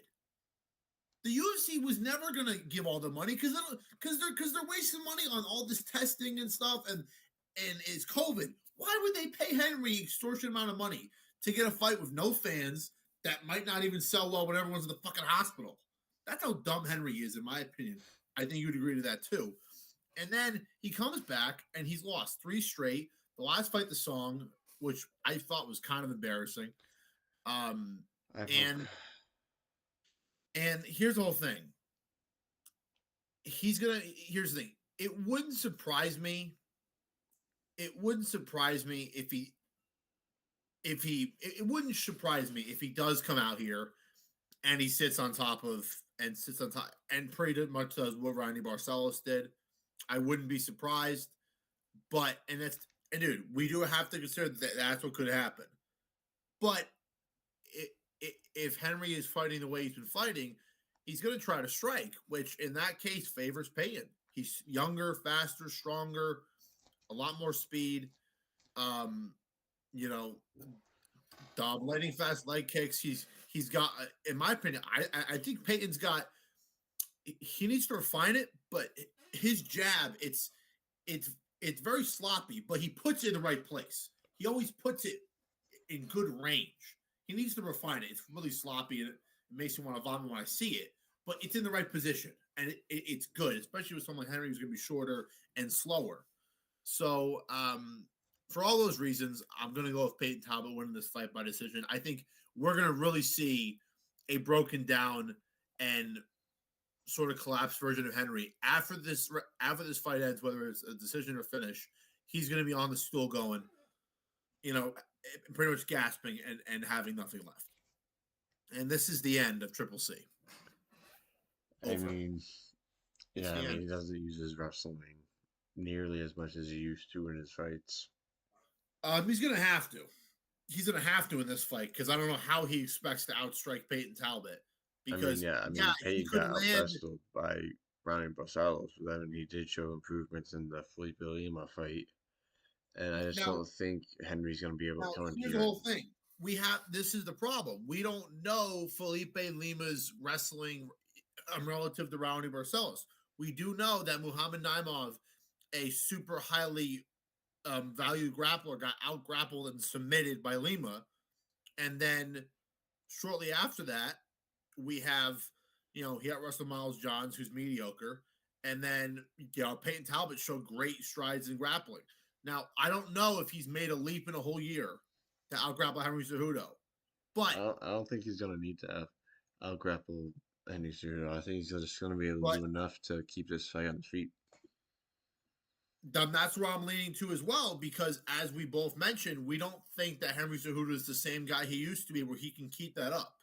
Because we saw it against both Aljo and Merab, where he tried and failed because his body gave out. And then Song, if that fight hadn't been eye poke, he would have lost by decision to Song. Yeah. He was already losing the fight by striking. So, well, we all I'm going to Payton Talbot. That fight, so. Yeah, I'm going to Payton Talbot, bro. He's going to be 11-1. And I think the story after this fight is either going to be, Henry is, he is definitely ready to retire. 60-6.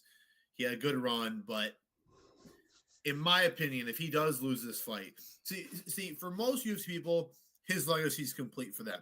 It's not for me. Because this is just me. Maybe it's not you, but I've always viewed him as not massively overhyped. I don't think he's as great as he says. Overrated. I think his resume, let's be honest, 16-6. Is that the record of one of the greatest fighters of all time? It's not. But that's a different time. If he loses this fight, I'm going to make a video about that, but we'll see. Yeah, I'm picking Payton Talbot. Yeah. I'll just say, who did Henry Cejudo really beat in their prime? He lost to Joseph Benavidez in Joe's prime. He, and let's not He forget the beat first an time he old fight. Dominic Cruz. And let's be honest, the first time he fight Mighty Mouse, he got knocked the fuck out. And that second fight was as close Razor as thin. all can be. Yeah, it was razor thin. And then you have, he beat Sergio Pettis. Okay.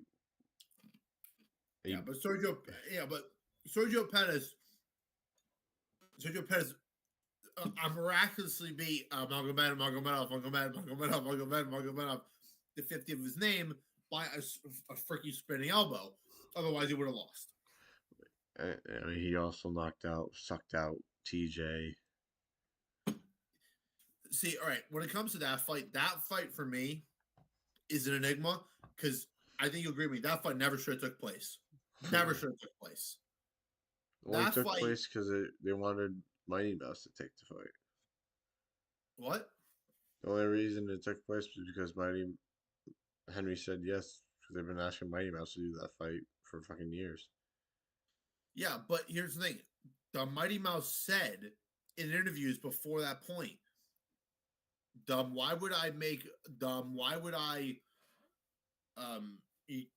Mouse said, if I can't pay for his title, what's the fucking point? It's also not fair to TJ, and he said it's not fair to TJ to have to do that for me. And also, and pretty much he sacrifices everything, but I have to give it all up to him. It wasn't fair for either guy, and TJ was right. And look what happened. It pretty much destroyed TJ's career.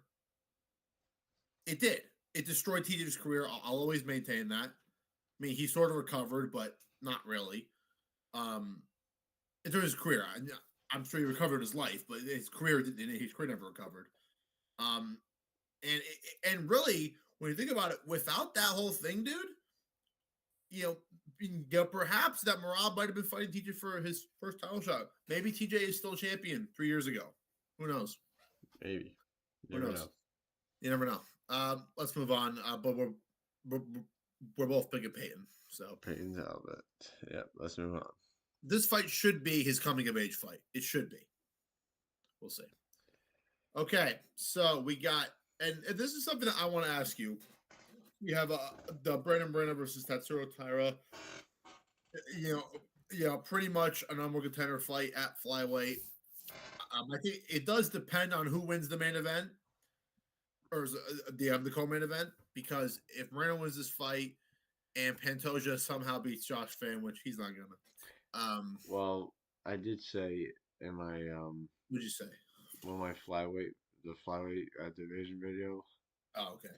I said there is a worst case scenario. In all this, if Pantoja wins, Moreno wins, and Royval wins, fuck. Yeah, because if that happens, that's pretty much where we were 3 years ago. Yeah, I mean, who do you? That's where we were at that point. You just do you do the quadrilogy with Moreno, or do you do a trilogy with Royval? Who knows? Because the only reason why that they were able to do the Figgy and Moreno quadrilogy is because the first two fights were very compelling. That's it. Yeah. So, yeah. I mean, it's a very close fight, this one is. One thing I want to ask you, dude, and this is a video that I'm going to make soon, and it might depend on how this fight goes. Right now in his UFC career, 23-2, do you think that Brandon Moreno is a surefire like he is a UFC Hall of Fame? Wait. What did you just say his record is? I'm not his UFC record, but his overall record is 23-8-2. His UFC record is 11-5-2. What? I thought you said 23-2 for a second. I'm like, what the? No, he got more than that. No, I know his overall record is 23-8-2. Yeah. And his UFC record is 11-5-2. Do you think that Brandon Moreno, and you have to remember he's had like 6 or 7 title fights, do you think that Brandon Moreno is a UFC Hall of Famer right now? No. Okay. I might go back and forth on it because just his record and the losses, no, but he's had like 6 title fights. That He has to have all usually title it fights. that for me, that's the only reason why I consider him one. Is because his record doesn't indicate that, but he's had a lot of title fights. Bro, you good? Yeah, I'm just sleepy. Yeah, bro, you look like you're about to die. Like Jesus Christ, wake up! Don't worry, you'll wake up in the next fight. I know you will. Oh, that's what you're doing. You're saving your energy. Um, yeah. This is interesting, man. Tyra, how old is Tyra? 26. He's 25. And the truth is, this card is really going to be about the young guys. It's gonna be about Peyton Talbot, Tatsuro Tyra, Josh Van. Is Well, it's similar to what it's all 322 three. did with Huh? the. It's similar to what 322 did with how it showcased the welterweight division. Well, this is This going one's to doing be, it for you flyweight. know, these three lower weight guys, including Peyton Talbot. This is going to be showing them whether these guys are ready to be the new generation in these divisions. We're going to see, especially with Tyra and Van. It's Here's the thing: if this fight is standing, I think Brandon Moreno's got the experience on the feet to win a decision victory. But if Tyra's able to mix it up and get him to the ground and use his trips and land stuff in the clinch, I think he's going to win this fight. And for that reason, I'm going to pick Tatsuro Tyra. But if Brandon Moreno does win this fight and he even finishes Tyra, maybe he's a Hall of Famer after all. I don't know. I Because mean, I will say this one more thing before you go, dude. If Joshua Van does win the world title fight, I think it's an easier defense to fight Moreno than Tyra. Because if he fights Brandon Moreno, I think he's going to comprehensively outbox him and finish him in the fourth round. And it would, dude, you know that would sell. Joshua Van and Brandon Moreno in Guadalajara. yeah. Bro, think about it. In Guadalajara for Noche. Title Dude, fight. Josh That would Van sell.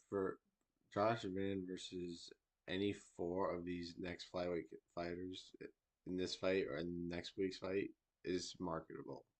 Um, Here's the thing. I do agree. I do think that Tyra is the least marketable because he's not going to fight Josh Van's fight. The other three guys would, right? The other Yep. three guys would fight. We know Roy Vall did it because it was a fight of the year, and I agree with you. That should be fight of the year. It should be. Yeah, It's probably not going to be because of, as you mentioned before, flyweight anti-bias. Everyone hates flyweight for some reason. nah, it's Josh Van. It should be. It 100% should be. But It's the fight of the year. I'm picking Tatsuro Taira as Number two well. should be Bilal and Jack, by the way. But I'm picking Tyra.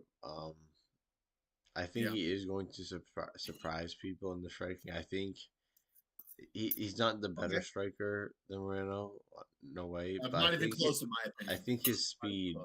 I think he's a bit faster now than in He's striking faster, speed. but dude. It's just that I think Moreno's just. I've seen Tyra strike. He's got a good right hand, but he's And sloppy. I mean He's sloppy, and Moreno's pretty in comparison more technical. Moreno isn't like any slouch on the ground either. But I've No, he's not. seen He's not. Tyra on the ground. And I mean, this dude's nasty. I mean, and the Royval fight really showcased a lot for me because he had the standing body triangle. He was on Royval's back, had the body triangle in for at least 2, 3 rounds or something like that. Yeah. And normally you do it for 1 round, you're fucking dead. Your legs are dead. Yeah. You can't walk. This dude was dead, but For he was three still rounds. going. He was still For three going rounds, he for did it. Yeah. 5 rounds. Yeah. For three whole rounds of that fight, he was doing it mostly. And I mean, yeah, he did lose the fight, and I think he learned a lot from that fight. He did. Yeah, he learned a lot. That's what he said. And yeah, This fight is close, and he doesn't have the it's best unfortunate. takedowns. I will admit. It's unfortunate because who was he supposed to fight before his opponent pulled out and he fought Hussein Park? Who was he supposed to fight? Good one. Was it Albazi? Yeah, I think it was Albazi. Fucking, I hate that guy. He should be cut. He hasn't fought in like 2 years because he keeps getting injured. His last fight was he lost to Moreno. And here's the whole thing, dude. I guarantee you, if Albazi comes back and wins against like Charles Johnson, he'll go, title shot, title shot. I'm gonna love a title shot. Like fuck, I hate. This is the pro because say what you will about boxing, dude. When a boxer now it is happening right now in heavyweight, but that's because of Usyk. Different story. If we're out boxing, if a guy can't get a fight, yeah, he fights a bum, but at least he fights. UFC guys, at least he fights. UFC guys. Oh, I'm gonna wait for a title shot. I'm gonna do what Colby did. Because, dude, I told you before, because Colby held out and got a title shot, and Jorge, it proved to everybody you can do it. That's why it was terrible for the company. It proved to everybody you could hold out and get a title shot. All right, sorry, a small savage rant over. I got Tyra winning by. I want to pick him by finish, but he's probably gonna win by decision. Yeah, I'm picking Tyra win by slight decision, but I won't be If surprised it was 5 rounds, I'd pick him by finish, like fourth or fifth round. But it's yeah. I wouldn't be surprised if Moreno wins this fight. Though I will not be surprised. Yeah, yeah. If he can stay off the ground and do well on the ground, he's got the technical skill in the striking. He's got good body work. He's got a very good left hook. His left hook, and if he is going to knock out Tyra, he's going to catch him with the left hook. He's going to step in, catch him with the left hook, and Tyra's going to go down if he ends up finishing him. But I don't know. We'll see. We'll see. And we both got Tyra. We'll see how good his striking is, Tyra. We'll see how good his striking is. It's going to be tested. We'll see. It's definitely going to be tested against Moreno. Damn okay. Right. Co-main event time, brother. I'll let you take this one away. Come on, dude. This is all you, brother. Go fucking main event. There he is. All right. Listen Did up. you just pick up your mic? Listen here, you Oh, Sergeant Patoja! I'm gonna kill you! I'm looking. Horiguchi, you asshole! I was looking at their face off at the pre-fight press conference, right? Josh Van's fucking confident, man. This dude's I might have to go watch it after. with confidence. And I'm noticing something this week. I mean, I don't know if they're gonna arrive at a later point this week, or if I haven't seen Pantoja's family, and usually I see his family with him. Well, usually the last 5 fights you see him, and then you see Gilbert because Gilbert's like their uncle, pretty much.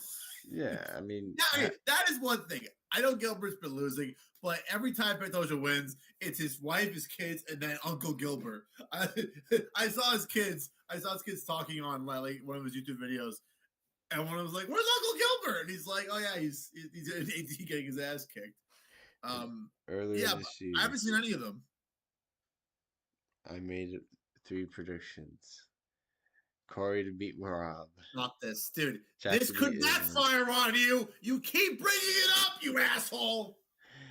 Jack to beat Islam, and then Josh to beat Pantoja. I am 0 for 2. 0 for 2. Third time better be a fucking charm, dude. Third time's a charm. They say third time's a charm. Or you're fucked.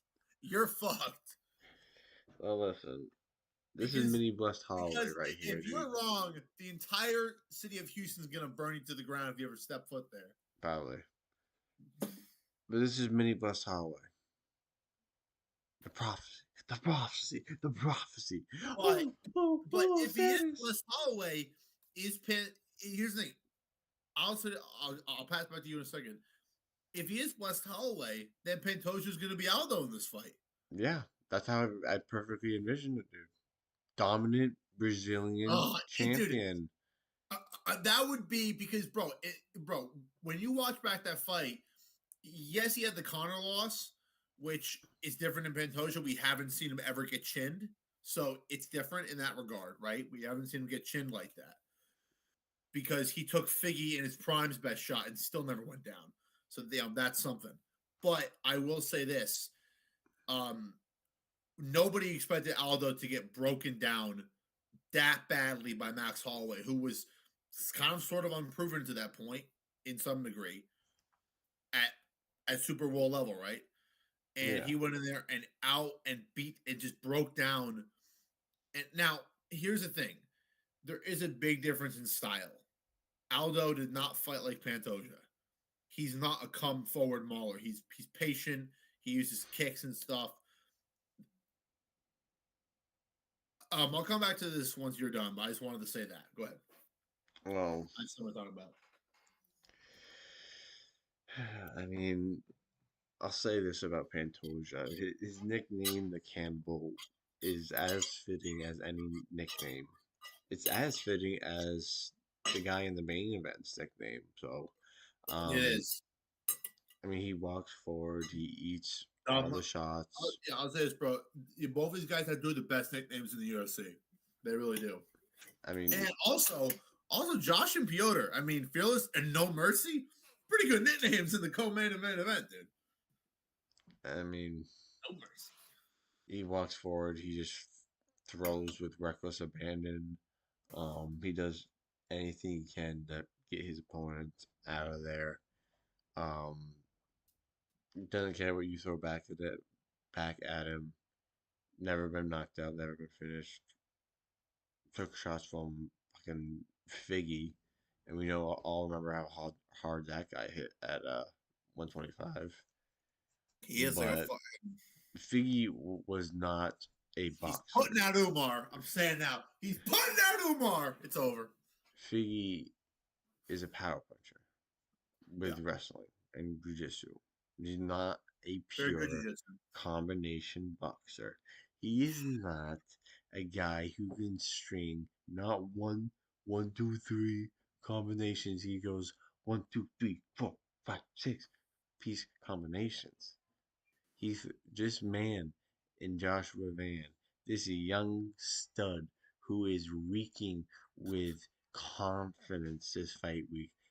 On these embedded episodes, on the treadmill, looking at the camera, I love watching myself. I love watching myself.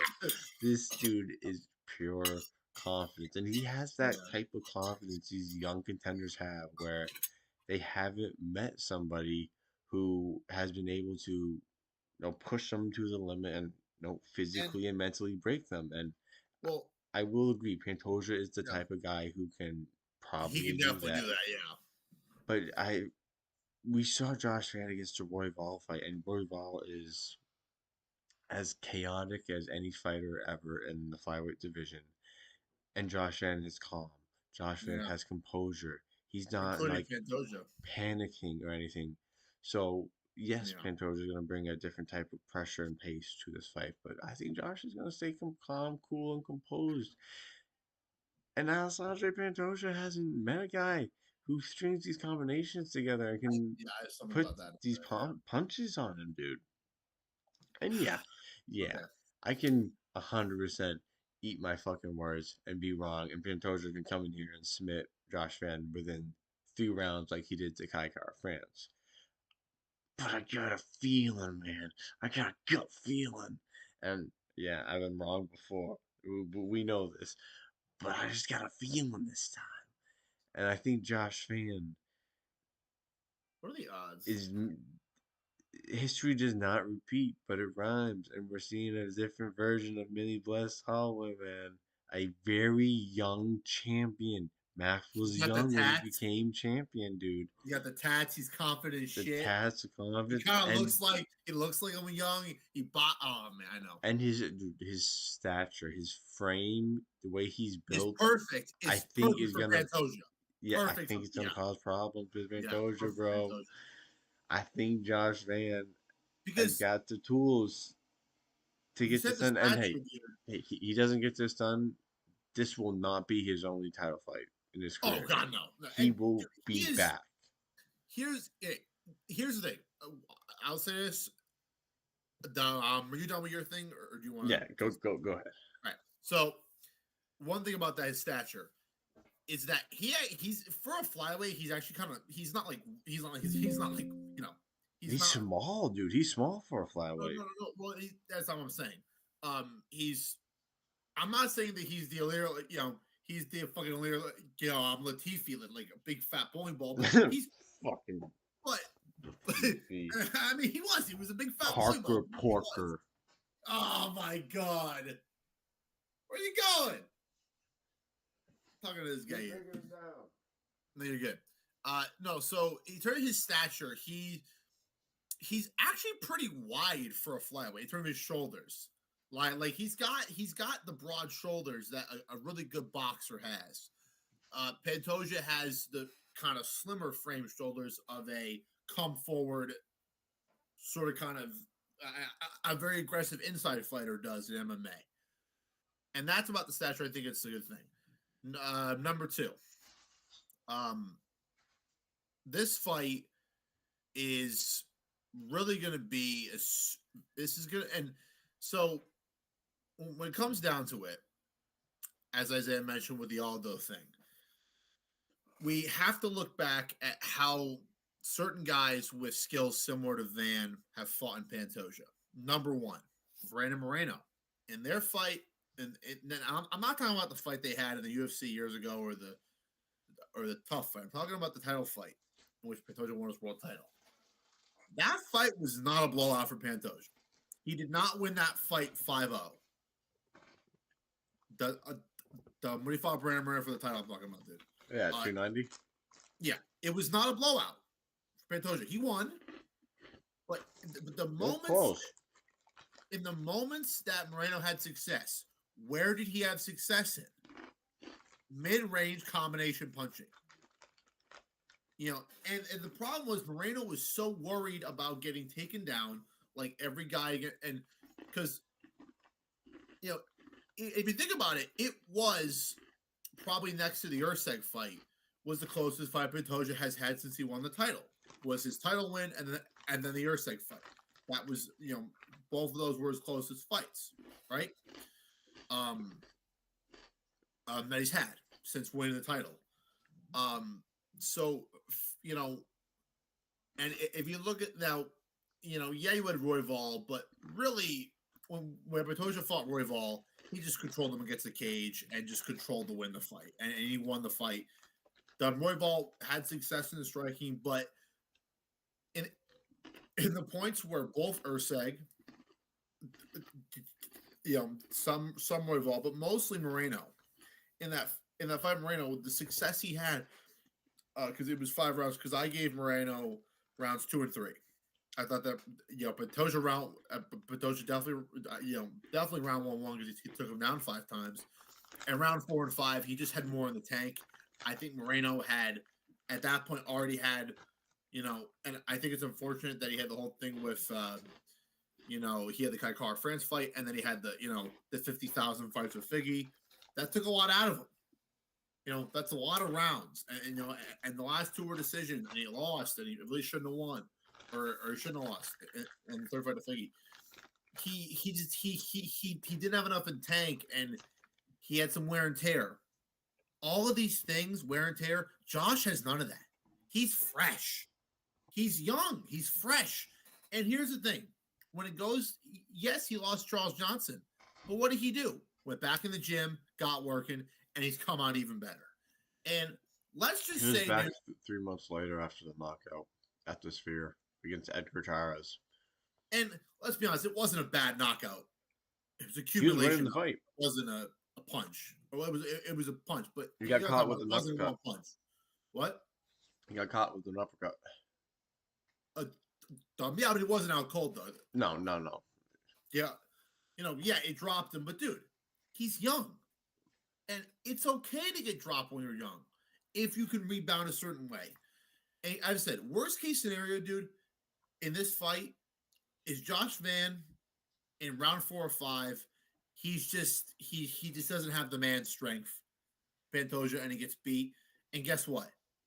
He's gonna, through osmosis, gain Pantoja's man strength by fighting him. Win, lose, or draw, he's gonna become truly and get close. Because, dude, here's what's crazy.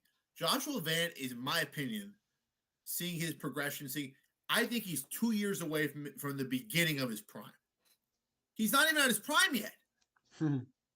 He's not even at his prime yet. Watching him box, dude, he's already a good boxer. He can get even better. And he's no slouch on the ground. We've seen this in the Bruno Silva fight. Bruno Silva isn't a world-class fighter, but he's a good grappler, very solid grappler. And Josh was very successful in defending the ground stuff against Bruno Silva. Um, there wasn't much against Royval, but still he had success there. He had success against Ray Dezuria, who is supposed to be this great grappler, but I mean, his debut fight was against Zalgas Zumgalov, who was just a wrestler. yeah, I don't think he's that good though. I think Zumagalov's a bum. Well, no, but it was a short notice debut against a Yeah, wrestler. yes, exactly. I completely agree. That was MSG, I think, right? I think, yeah. Yeah, I think it was. And so this kind of goes to my other point about Joshua Van. This fight is going to be all. If Josh is going to win this fight, he needs to be pretty technical early.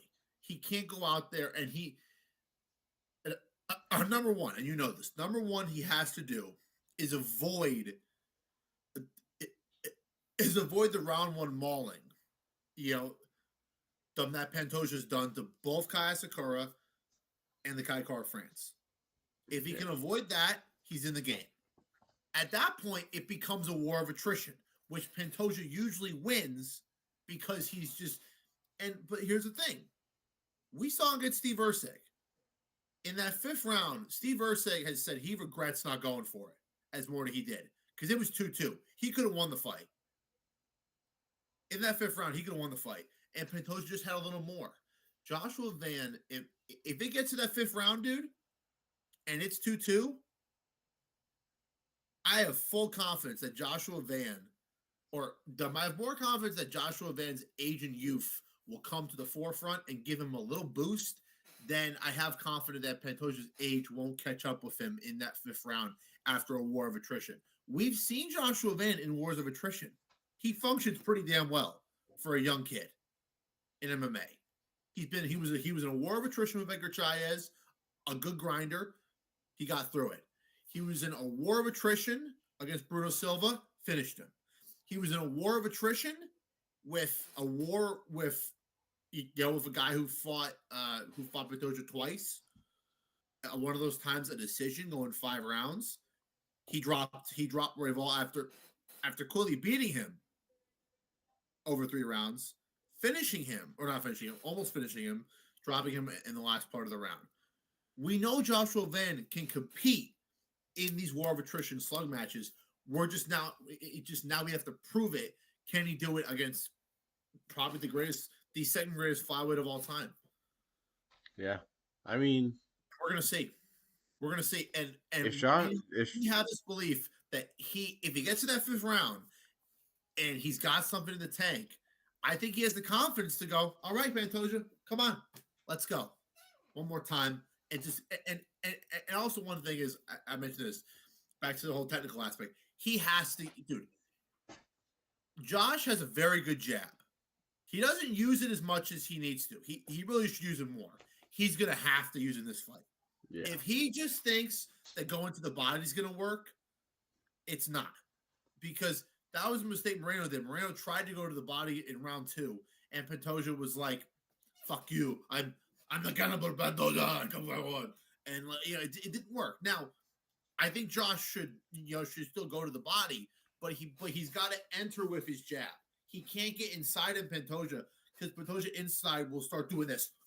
He'll start throwing his fucking hooks, and Josh might get clipped by that. So Josh has to start with it. Wow. I think Pantoja fights a bit emotionally. If he does that, I think Josh catches him more often than Pantoja catches him. I was talking about in a situation where Josh could. I'm not saying the whole fight. I'm just saying in spurts, if that happens, what Josh should do is he shouldn't try to catch him. He should exit and use his jab. All I'm saying is in rounds 3, 4, and 5, he can pick up the pace. Rounds 1 and 2, he needs to start with the jab. He needs to use the jab, use some kicks, stay at range, make Pantoja fight his fight. If he gets into that in round 1 or 2, he's won it pretty much. And then it becomes a war of attrition, which we know he can do and win at the highest level. So for that reason, I am picking Joshua Van by unanimous decision. And the new flyweight champion of the world. And dude, we mentioned this at the start.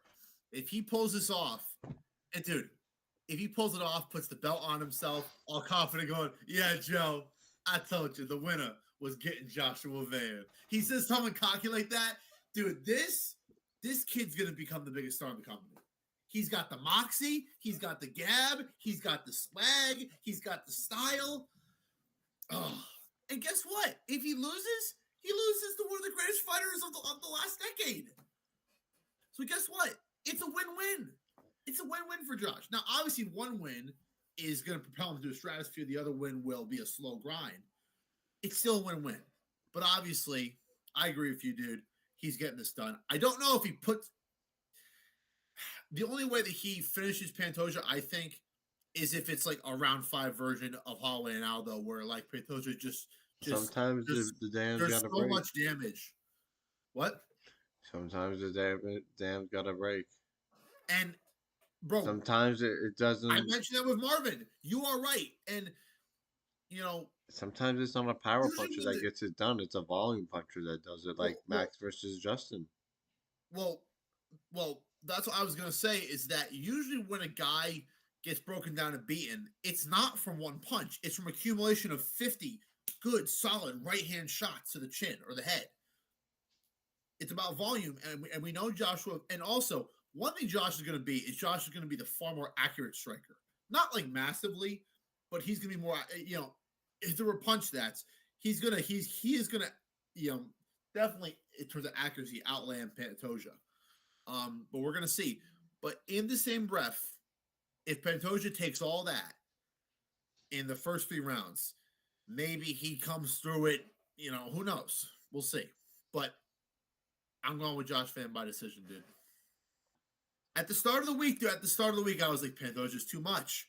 I think you got the experience. And over the week, you and other people and watching Josh Fan embedded, he's convinced me, man. I think, dude, as you mentioned on your breakdown, when he was announced to fight Roy Vall, I was like, I don't know, man. He's just and I told you, Roy Vall is a solid.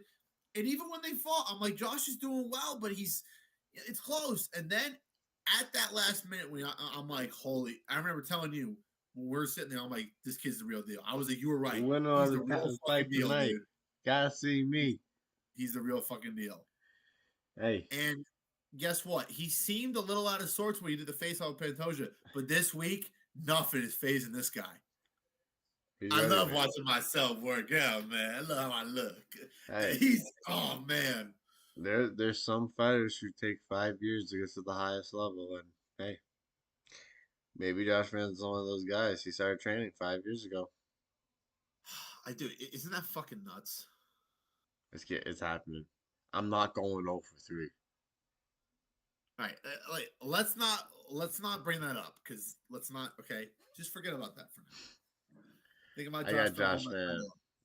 I got Josh Van by TKO. Think about Joshua Van being champion, and then Rob comes down and gets 2 belts. Josh Van by TKO. Okay, get the fuck out. Once you know. All right, let's count, guys. Joshua Van winning this fight. We'll see. And also, this fight's gonna be great, though. It will be great. Yeah. And the main event. Where's my shirt? Where's the shirt? What the fuck is it?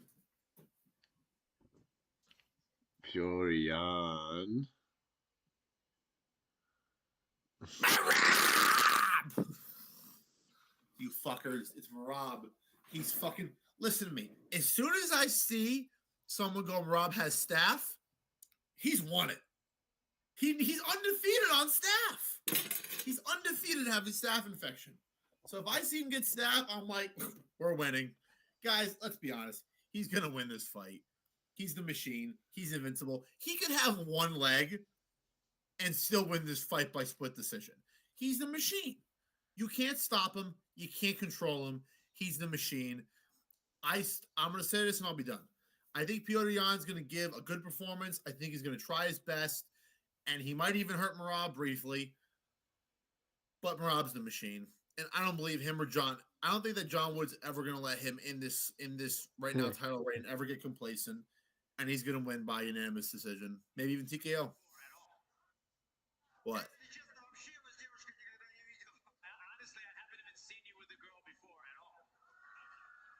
What? Yeah, Jan was getting to Marab at the press conference, dude. So, He called him gay because of so, the jacuzzi photo. so Sean did too. And what happened in that second fight? Oh yeah, Oh yeah, got smoked look out. at that! Look at this shit! Look at this shit! Wait, that's a terrible.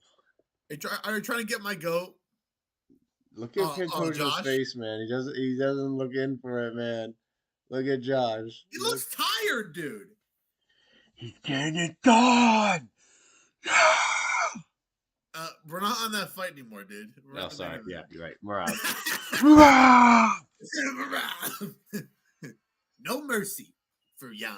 He's I getting will out. admit, do think Jan probably makes this a bit closer than last time. I don't think Marab shoots 49 takedowns like he did No, he's last not going to time. shoot 49 ounces. Rob's going to stand a lot more this I fight. think Marab shoots at least. Well, He's going to shoot at least 20 takedowns because he shot what?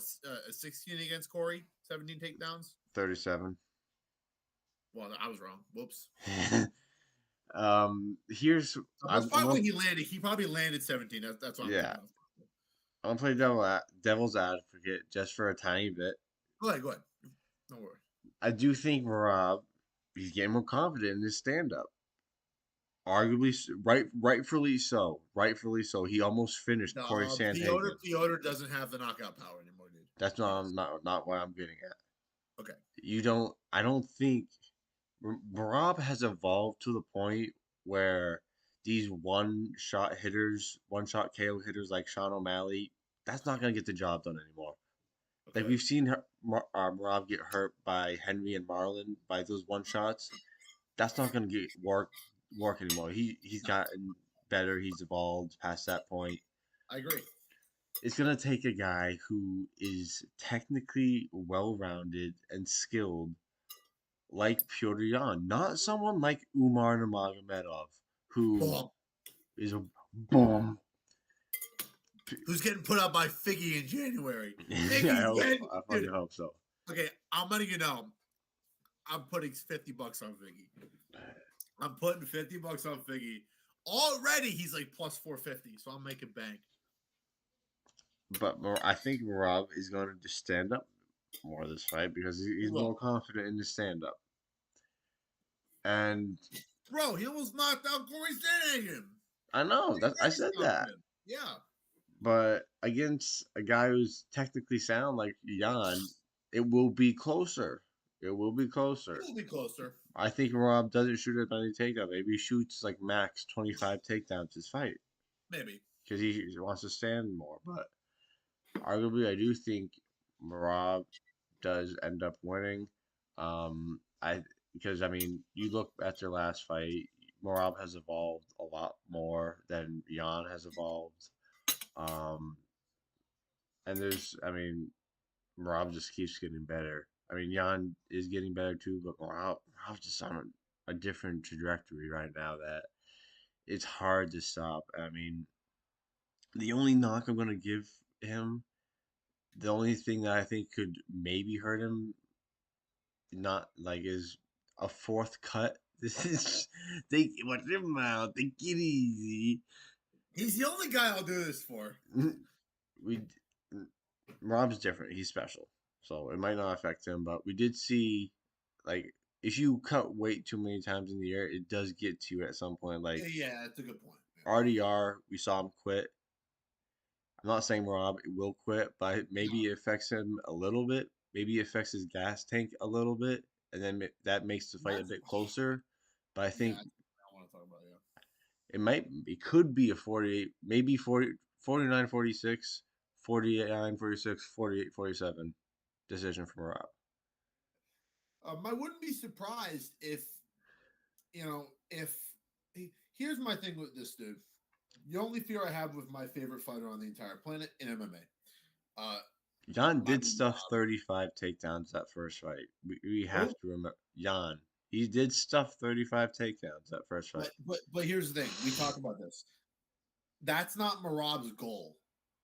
Is to stay. His goal is to keep doing it and get him tired. That's what he did.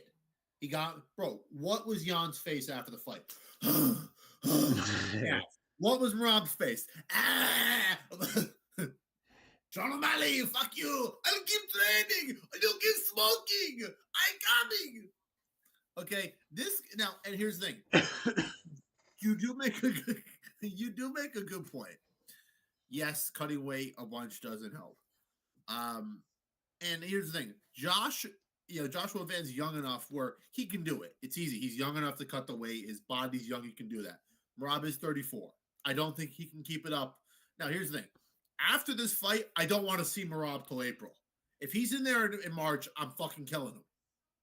He needs to stay off till April. He can, listen to me. In 2027, he can have 50 fucking defenses. 2026, I want 3 fights max. I don't want to see him 4 times. I don't want to see him 5 times. He needs a year to find a wife, get a kid, all right, go to Uncle Chale's for Thanksgiving, Christmas, and then fucking come back in 2027 when he's 36. Maybe shoot a little, get some snow, and then have 25 defenses in 1 year. Okay? Here's the thing with Marab that I do get worried about. In the last parts of, he didn't do this against Umar, but in the 5th round against Corey, I think I said this to you on the live stream. He had the fight won, and then 3 minutes ago, he started coasting. He just kind of moved away and coasted, and he kind of coasted for the. Now he won the 4th and 5th, but they were close rounds because Marab kind of coasted for some of the minutes, and I don't think he's gonna do that. And also, this is why I think Piotr should be quiet at the press conference. What happened when Jan pushed him in the first fight? He fucking dog walked him. And what's Jan doing now? Trying to get his go. Good idea, Jan. Genius. Fucking genius, Piotr. Genius. Hey, makes it more entertaining. Makes it more entertaining. No, it does. And listen to me. I always liked Piotr Jan. Let's be honest, I love Jan. Dude, I was the only. I feel like at 299, I was the only one rooting for Piotr Jan versus Song Jan. Yeah, I think you were. I wasn't like all his song, but I was rooting for him. I had money on him. When they announced him winning, I was the only one. Yeah. I was probably clapping, but I was like, I lost some money.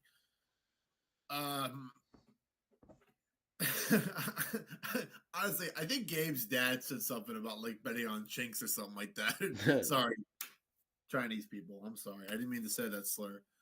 We're gonna get copyrighted for that one. Hashtag canceled. My bad. Sorry, guys. You can't cancel us. What? You can't cancel us. Yeah, we're too unnoticeable. Yet. Only for now.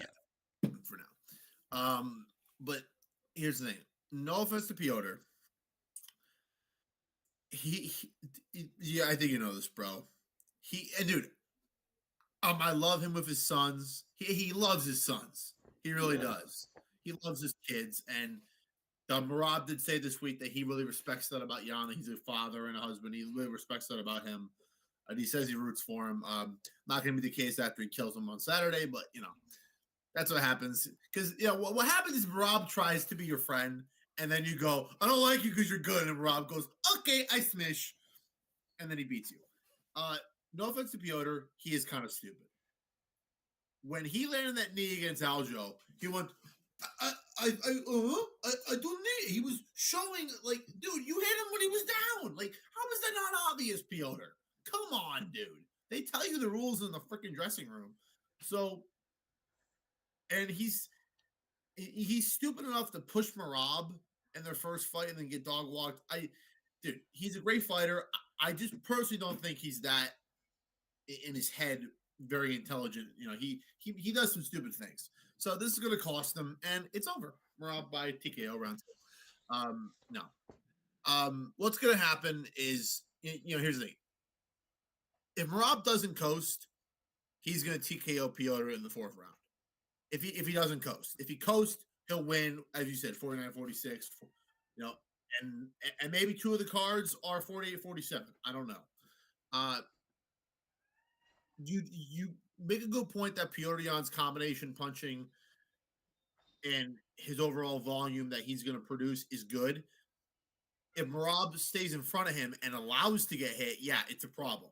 But Marab's not going to do that. He's gonna move back and forth like we saw in his last two fights against Corey, because Corey would have put the now. That's the one thing Corey should have done more. Is Corey should have put more volume. He didn't, because of the way Marab fights. It's hard to put volume on him when he's constantly trying to get inside of you and take you down over and over and over again. And this is one thing I think Jan's going to try. Round one, if Jan comes out there and he puts it on Marab quickly and forces Marab back, you're going to see me go, I'm going to get nervous. But if there's 7 or 8 takedown attempts, we're back in business. And still champion and new record holder of the most title defenses in UFC history in 1 year, Merab Dvalishvili. I would, if he wins, I'm gonna be interested in his next fight because he needs to take 3 or 4 months off, get back in April. Well, don't kill me for this one, but there's a curse.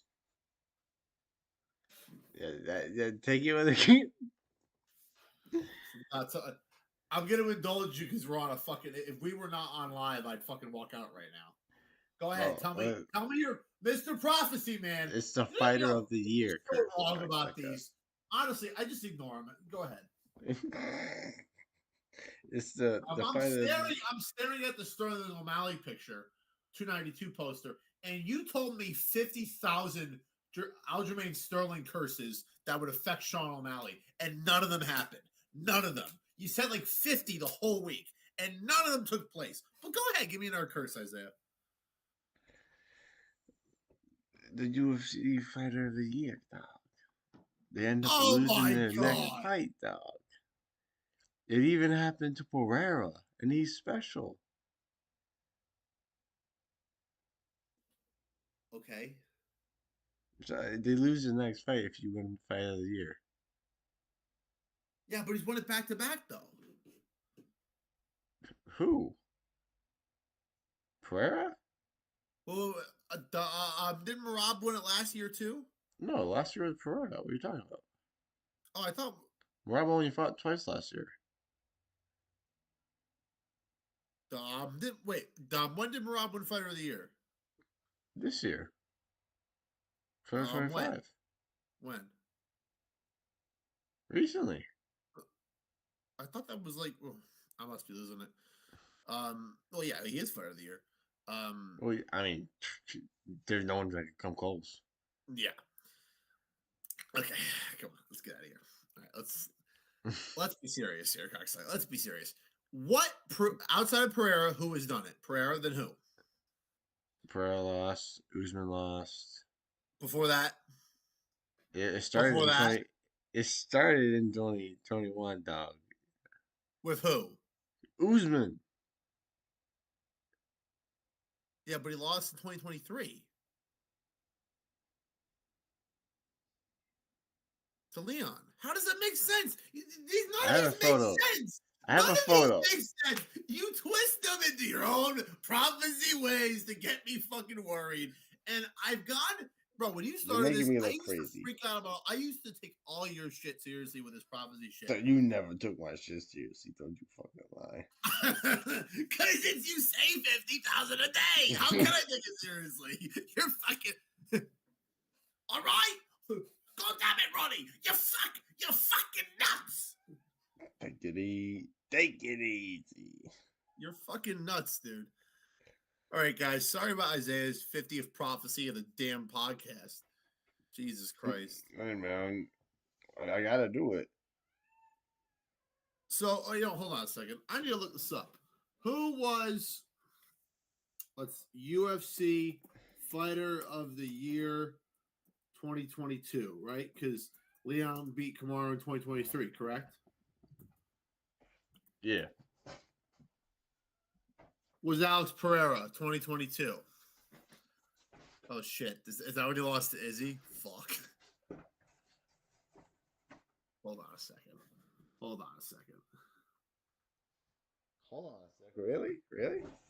Really?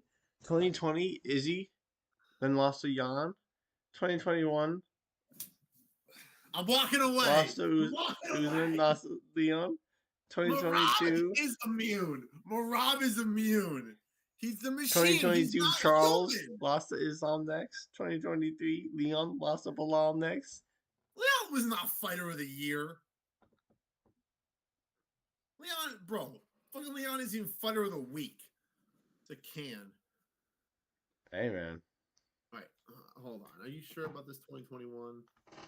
don't you doubt me, dog. Don't you doubt me.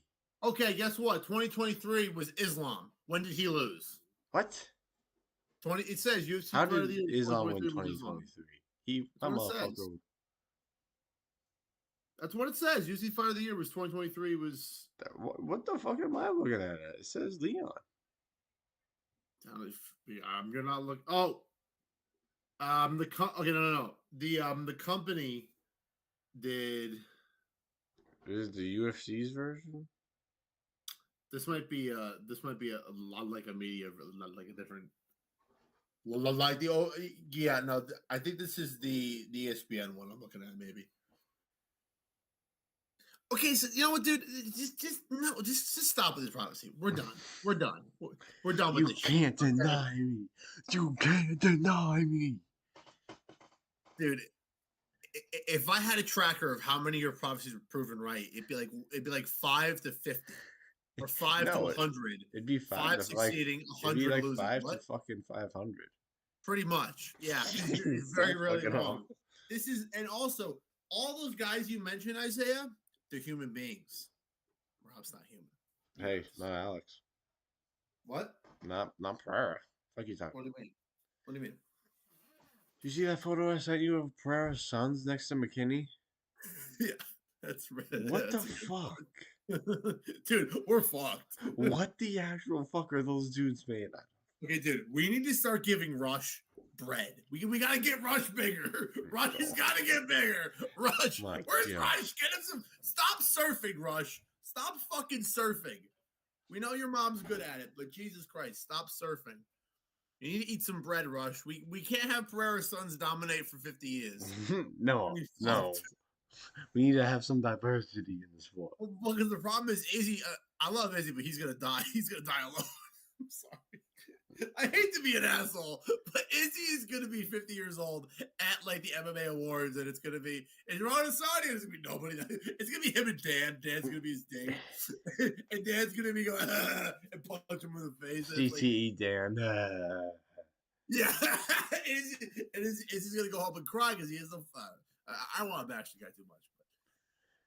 But. And at that point, Rob will have a brood of 50,000 Dvalishvilis all across the board. Fuck. We're screwed then, dude.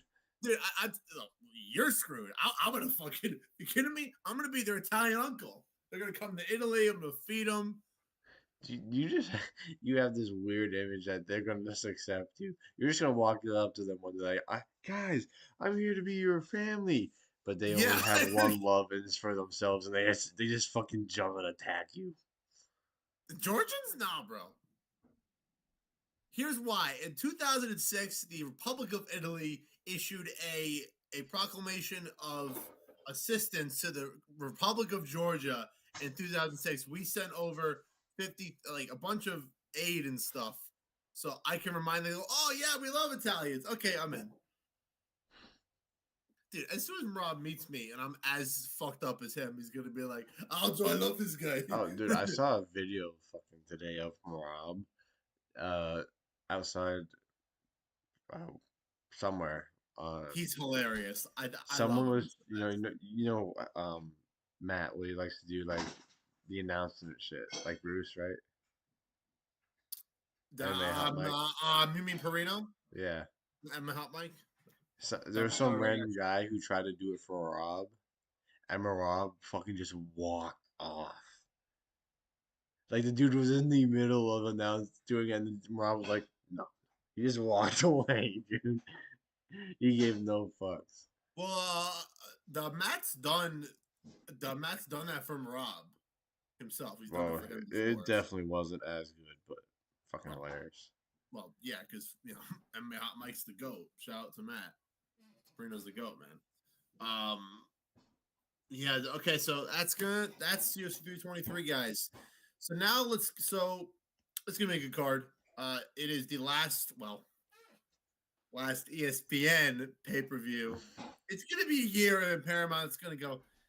Uh, hey, Hunter and Dana, we're not seeing enough sales. I think we have to go by the pay per views. And then It's gonna Hunter's gonna change be at like, some point. Yeah. because here's the thing: the only way it doesn't change is if the rest of the is if boxing gets away from pay per view, then it's gonna die completely. Once boxing gets away from it, it's gonna die. But as long as boxing uses it, the networks are always gonna prefer that because it's a surge and they know it will work. It's not a question like regular ratings and shit. Okay, so this is gonna be a good card.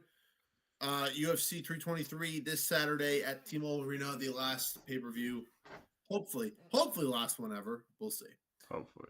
Um, okay, so I think it's time to talk about the Paramount deal and UFC 324 and 325 real quickly. So UFC 324, and I talked about this in my Savage Rant video. Well, in both of them really. The main event for 324 is Paddy Pimblett and Justin. I was gonna say Gaethje. I'm Justin Gaethje. Gaethje for the UFC interim lightweight title, which Justin has already won and thrown to the side and said, "I'll wait for the real one." So we know that particular title means zero to Justin, yet he's fighting for it, and we know that Paddy views it as a number one contender fight. So why the hell are we having this? This fight should be the co-main event, and it should be the co-main event, non-title fight, 5 rounds. As I mentioned in my video, proclaimed as a title eliminator. Just say it. If you're gonna listen, dude, if you're gonna discard Armin, make it official. Don't put this interim shit. Because guess what? If Paddy wins the interim or Justin, both beat Paddy wins the interim, they might still give Ilya fucking Armin when he comes back. We don't Oh fucking no. know. Dana What? said the winner of that fight's getting Ilya. Well, So Armin's fucked for the whole year. He's okay. And guess what? And now, yes, you could say he did it to himself. Maybe he did. At this point, no. At this point, this is too much. I agree. At this point, it's unfair. It's unfair to the guy. He did everything you said. He fought Dan Hooker in a fight that was all set up for him to lose. You can't even say he's not exciting because he's exciting. The last fight against Dan was exciting. It was an exciting fight. He pieced him up in the feet and broke his arm on the ground. It was an exciting fight. Like, he's vicious with ground and pound. Yeah. And here's the thing. I think the UFC sees more money in Paddy and Ilya. That's why it's more money. It's more money, dude. It's all about money. Because here's the sad fact. The UFC has no faith in Armin's selling power in America, which I'm sure if they had it in Los Angeles, I'm sure the gate would do good with all the Armenians, in Los Angeles. But if they had it in, like, let's say they do it in New York or Villa, it wouldn't sell there as good even if you had Justin. Because we were outside, 316. Justin had a line going. It wasn't all Justin, but Justin is a very loved, even though he's been crying, even though we don't like it. Also, why the fuck is an interim belt over an undisputed belt on a card? I was going to get to that. I was going to get to that. I agree. As I said, Justin's a very popular guy, and there's a reason why he gets opportunities. And it makes... So we know why he got this opportunity. What? We know why he got this opportunity. Because some ball... I'm going to retire. Well, it's also the fact that he's with the Rat. If he didn't have the Rat, he wouldn't be getting this. Yeah, because the Rat went up to Dana and went, whoa. Pretty well. Maybe Hunter. Maybe Hunter likes blowjobs from rats. Dude, what I tell you, bro, Dana doesn't run this company anymore. He's a figurehead. He means nothing. No, he means nothing. He means nothing. All he's there is for press conferences and the look. He wasn't the fucking presser. He doesn't give a shit. He don't give a shit. He's a bum. But the problem is Hunter Like, I'm sure he'd be fine in press conferences, but he's not as entertaining as Dana in press conferences. That's why Dana's still there. 100% believe that. But yeah, and now going to the circumstance, this fight should be a title eliminator, co-main event, because Kayla Harrison and Amanda Nunes is the biggest women's fight that we've had maybe ever, and it's the co-main. Get the fuck out of here. Get the fuck out of here. That is the biggest thing. Dude, let's say if they put Patty and Justin on their... Dude, if Kayla and Amanda weren't on this card, yeah, I'd be annoyed. I wouldn't have the biggest problem with it, though, as long as the co-main was good. But, dude, just put them on 326, which will probably be in fucking Miami or Vegas. Put them on 326. Because guess what? This gives Kayla more time to make the weight. We know she kills herself to death to make 35. Give her some more time at least. Like, yeah, she fought in the summer, but it's still she still has, she probably blew up to 170 pounds, and now she's got to cut 35 fucking 35 fucking pounds. Like, for a woman like her who's very, broad and built, it's fucking really difficult. And instead they're going, no, we're putting you in the January fight card underneath no offense to Justin, sort of the worn and torn, half-washed former contender and a sort of unproven future superstar. That's what we're putting in front of you. You know why? Because we still don't trust women's MMA to carry the bill. And you know who they have to blame for that? Is Valentina Shevchenko. If that fight was a war at 322, it probably, you're right. It probably wouldn't be the main event, but to be more blowback, I think, because we're not hearing that much blowback. Yes, from hardcores, but I think the community would be more mad if women's MMA was at a better point. But because of Valentina, it's not. As casuals, and that's why the UFC doesn't trust its selling power. And then you can talk about UFC 325 with Volkan Lopez too. To be honest, bro, I think they should just cut Mosvar. He's always injured. He's boring when he fights. I know he's earned it, but honestly, dude, has he? So here's the thing: I'm not as upset with that one. I'm still annoyed with it because I don't think Diego does not deserve the title shot. There's no way in hell Diego deserves a title shot. He already lost. He beat John Silva. He's definitely in the mix, but is he the most deserving? Probably not. But here's the thing. We know for a fact Diego's going to give another war. We don't know that Mosvar would, and we don't know that Murphy would. And then you just start the Paramount deal strong. So in terms of money, this, for Volk's last fight, we know it's going to be a good fight. We know it's going to be a war, and it's going to be a great highlight at the end of Volk's career, win, lose, or draw. That's why they're doing this.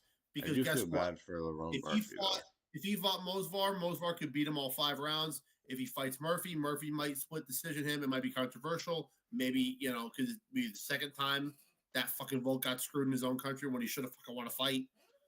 Islam. So it makes sense. I'm expecting UFC. Now, I've been hearing this whole Hamzat versus Pereira thing. At this point, I want it. So Hamzat can get murked. What? No.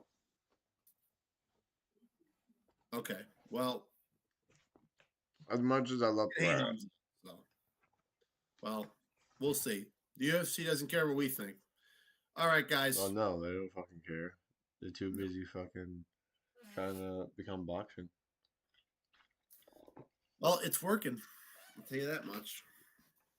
And I feel boxing is going like this, and MMA is going like this. Bro, I feel for Lerone Murphy too, because he said this fucking made him felt like he fell out of love for the sport when they announced that fucking title shot, because he said he joined MMA to get away from the politics, because there's always best fight the best, and now it's all getting fucked because bald fraudy.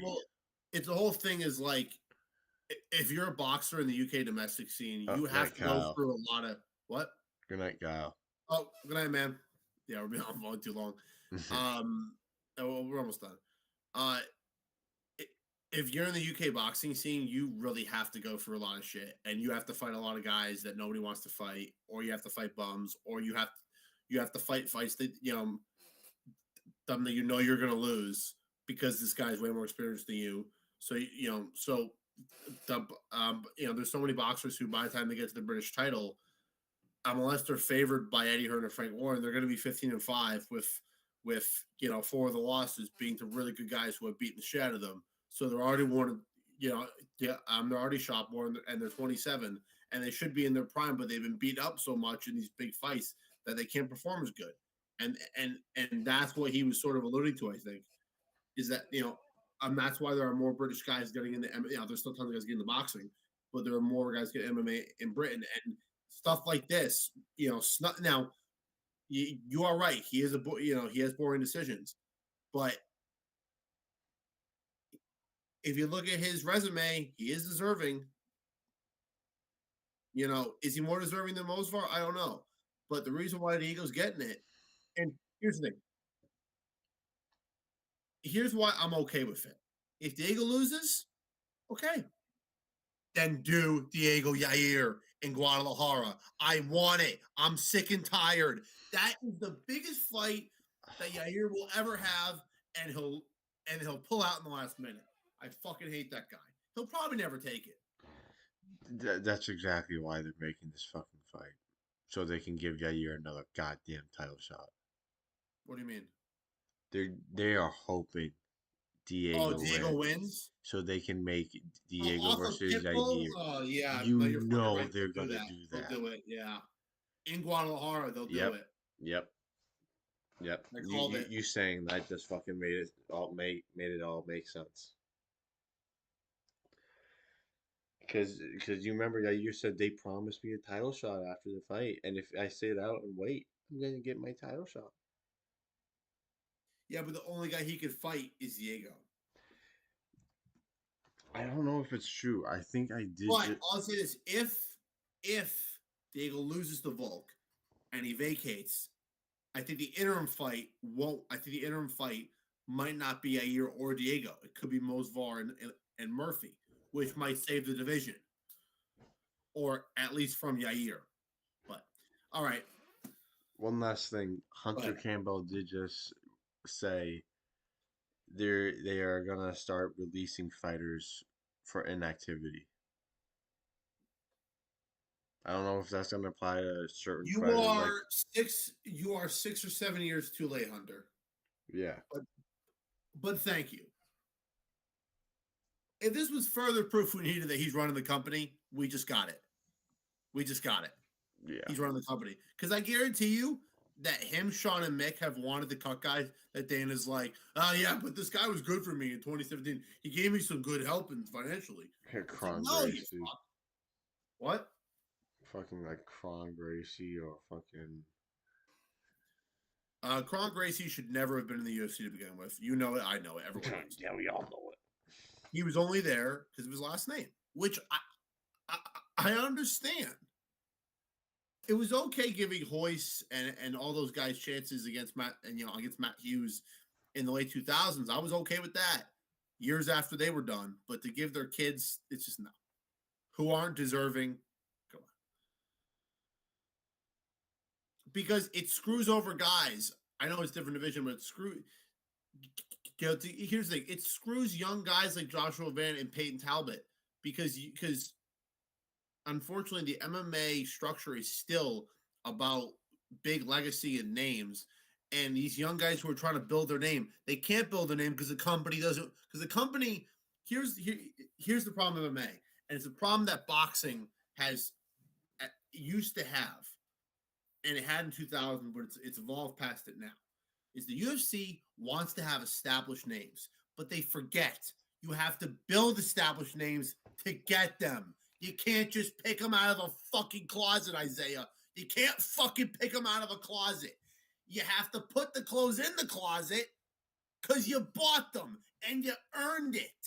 because you earned it, Dana. You can't just go, I want fucking this fight. Ugh. You have to have the guys progress.